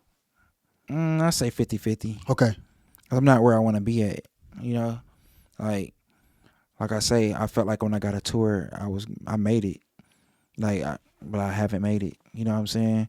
Like, to me, happiness is my son doing what he want to do. Like, me creating a path for him, me being, financially stable and all that, like, really good. You know what I'm saying? Like, I can take care of what I need to take care of. I can do what I need to do for my son. To me, that's where I want to be at, And I put a lot on myself because I want everything to be perfect. Like, I want everything to be lined up. Like I say, I don't got patience. So if I want something, I want it right then and there. I want it to happen right then and there. So a lot of times I cloud my mental because it's not happening when I want it to happen. You know what I'm saying? And I just don't got no patience. And it's funny. It's funny how life goes. You're a person with no patience. Yeah. And then your son comes, and raising him is how you become more patient. And It ain't got nothing to do with the music. It's like to be patient enough to let God do the work to put you in the right spaces. I'm gonna give you this boy. And it's crazy because he don't have patience. My pops don't got patience. My grandpa didn't have patience. For real. So it's like, Yeah. it's just in our blood. You know what I'm saying? So it's like watching him not have patience. I'd be like, man, have some patience. And then you're like, well, I don't even got patience. You know what I'm saying? So it's Yeah. like I cloud my mental and I stress myself out because I don't have patience. Yeah. You know what I'm saying? So it's like I get frustrated. I'm like, man, I'm about to go do something else to make some money. Yeah. You know what I'm saying? It's been plenty of times where I could have went down that path. But I'd be like, I gotta understand, I got a kid. And why go down that path when I already done did all of this? But at the end of the day, you know, I'm gonna shoot it to you real. Like, I ain't gonna cap and act like everything been peaches and cream. Cause us as musicians, we go through stuff too. Yes. Like, we go through a lot. Like, I feel like musicians go through stuff more than regular people sometimes. Absolutely. Being a creative, you know, as a creative Yes. person, you go through a lot. You may make something, man, that ain't, I may make a beat, man, I ain't rocking with it. I may not make a beat for another month or so. Just because of how you felt about that one. Yeah, I may feel like it's just, I'm not going to force no vibes. I've never forced vibes. If I don't make a beat for 3 months, it's been times I done went like 3 months without making a beat. I come back and make like 20 beats. You know what I'm saying? And I'm motivated again. You know, we go through that writer's block. Yeah. And you may have those times where you feel discouraged. Like, a few months ago, I was feeling like that. Like, I ain't did nothing. And then stuff started coming. You know, Dreamville, Rolling Loud, these records. You know, I done been through that plenty of times. But a lot of times I know that's from being out here. Mm-hmm. If I feel like if I was in LA at a certain amount of time, it would have happened. Do you ever see yourself moving there? I was about to before I had my son. Okay. But, you know, when I had him, it was like, I can do it and live here and still be around him. But, like I say, certain situations, you got to be in L.A. Absolutely. Yeah, because, I mean, somebody can just see somebody at the store. Hey, bro, I ran into you. Matter of fact, hey, while I got you right here, can you do the VMA Awards? Like, stuff that's crazy. Stuff like that has happened, bro. Like, stuff like that has happened. Hence how I got the Kodak gig. I was in L.A. I was literally like about to take a nap, and I had to go meet Kodak at 6 o'clock. Yeah, that's insane. I was sleepy as I don't know what, man. Like, all them rehearsals and everything. And if I wasn't in LA at that time, somebody else would have got the opportunity. Yeah. You know what I'm saying? So it's being in the right place at the right time and having faith and having patience. Having faith, having patience, and like whenever somebody tell you it's not gonna happen, hey, keep going, because like I say, I done had the closest people to me tell me, try to slay me and tell me it's not gonna happen, and it happened, bro. So it is what it is. Like, I done had times I didn't cry on the way back home on the plane, like, cause I'm thinking like, dang, like I really saw this and it really happened, and I really went through doubt. Like, I done had teachers, like, when I was in middle school, tell me that I wasn't gonna do nothing. You know what I'm saying? Like, I was all over the place. Like, band class, I'm getting sat in the back of the band class because just for whatever reason. Like, yeah, it's been times where I've been the most talented and people ain't like that. You know what I'm saying? Yeah. So get treated a certain way. Yeah, man. So that's my life right now, and that's been my life, man. So thank you for sharing it. Absolutely, man. Because like I said before, people seeing you and hearing your story, it's inspiration. Like, to know the good times, to know the bad times, to know what you've accomplished, to know that you're still striving for more, it makes it more realistic for other people from a standpoint of they should continue the dream, and it makes it realistic for other people from the standpoint of it's life too. Yeah. So every day ain't gonna be good, but every day ain't gonna be bad. Yeah, I mean, even on tour, like, life gonna hit you. Yeah. You're gonna be in that hotel room, you're gonna be like, you're gonna be thinking about some deep stuff. You may get lonely out there, but I mean, God ain't put you out there for no reason. He ain't put you out there for you to get out there and be like, I wanna go home. Yeah. I wanna quit. Yeah. This is your test. Like, you know what I'm saying? You do a tour, That's your test if you really set up for this life. Yeah. You know what I'm saying? Like anybody want to go on tour, your first tour is your test. Like you're gonna have tests on the way. Yeah. But I feel like anybody that does their first tour, that's like when them real situations, or them real tests come in. Like, let me see if I can handle this. Let me see if I can handle this peer pressure. Let me see if I can handle these certain thoughts. Like, that's how I feel about it. Cause I mean, that's what I went through. Yeah. I was nervous when I first went on tour with Kodak, or I was thinking like, what am I gonna see? What am I gonna, run into? But I was able to handle it because I got a strong personality. Like, I didn't see a lot of stuff happen, so it's like I'm good. I ain't gonna say I've seen the most craziest stuff ever. Now I'm gonna share this story. I was in LA one time or whatever, and this lady. Now, if you've been to LA, whoever has been to LA, you know it's a bunch of bums out there. They be saying all types of crazy stuff. I felt like, to me, this lady was a demon. I'm not gonna lie to you. But I had rehearsal with Marcus Houston that night. I was at Chick-fil-A eating my food, bro. This lady she was a bum. Like, she was homeless. But she was talking about God and angels and all of that, right? So I'm like, man, this lady crazy. Then she started saying some stuff that started catching my attention. I'm like, hold on, this lady might not be as crazy as I thought. She was obviously on drugs, but she was saying some stuff. I was like, wait a minute now. She's saying some in tune stuff. So I'm on the phone. I'm like, yo, this lady saying some crazy stuff. I'm like, I'm about to get up. Matt, my fault. I skipped the part. She stopped talking. I'm like, she's looking directly at me. Like, I'm talking about she stopped talking, like she's staring directly at me. So I'm like, I'm not hungry no more, bro. I throw my food in the trash. I'm on Sunset Boulevard. Sunset Boulevard is big. Like, it's a really big, everything is on Sunset Boulevard. You got Sunset Boulevard, then you got Hollywood Boulevard. That's where you go to LA. You gonna go to Sunset, you gonna go to Hollywood Boulevard if you new to LA. You know what I'm saying? So I start walking. She following me, like talking all types of crazy stuff, like God this, God that, the angels are gonna return and all this and that. I'm like, lady, stop following me. Like, you tripping. Out of all people, she following me. You know what I'm saying? Like, it's a million people on Sunset Boulevard. Why are you following me talking about this? So I started getting a little shook because she keep following me. I didn't ran across the street. Like I say, Sunset Boulevard is big. It's a lot of traffic. It's a lot of cars. I could have got myself hit trying to run from this lady. Bro, she follows me across the street. Usually when a bum is on that in LA, they leave you alone. You know what I'm saying? Like, if you run or you cuss them out, because I started using words in the Bible. Like, get away from me. Like, so I run across the street. It's a Burger King on Sunset. I run into Burger King. She come in there like, you killed my children. You this and that. Evil is upon you. Bro, I had a cup of Sprite in my hand. I wet her face up. I beamed her face, bro.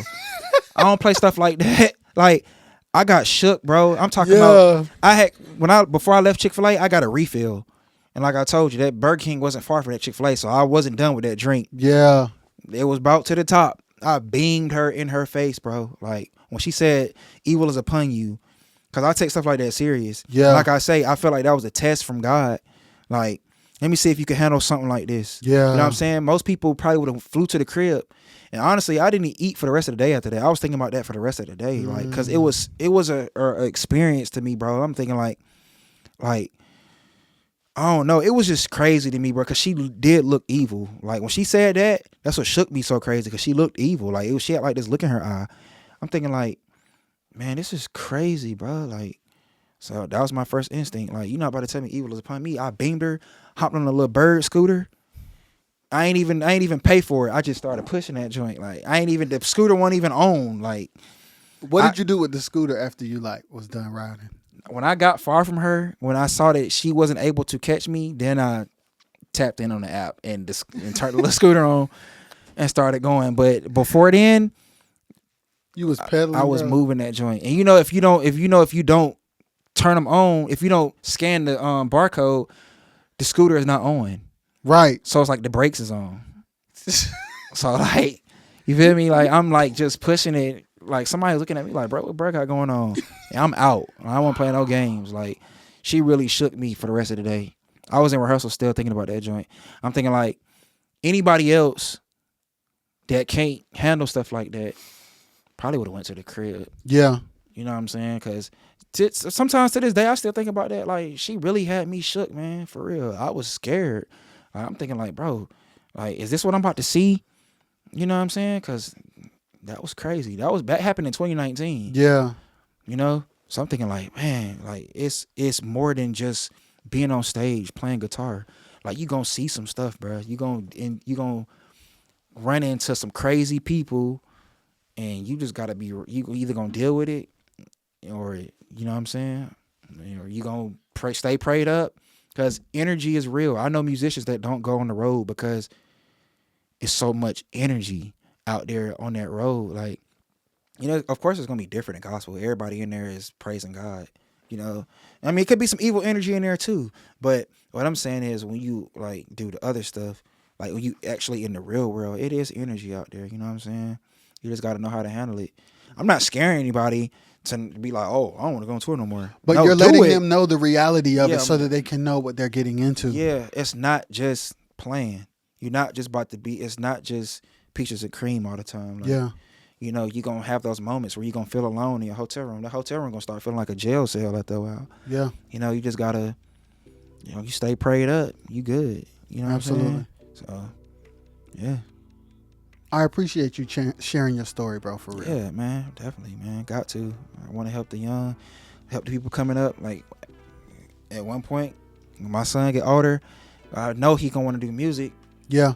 You know, I'm going to have to share these same stories with him. Absolutely. You know what I'm saying? So, yeah, definitely, bro. Thank y'all for watching. This has been another episode of the RXS podcast with Paco. We out. Absolutely. Peace.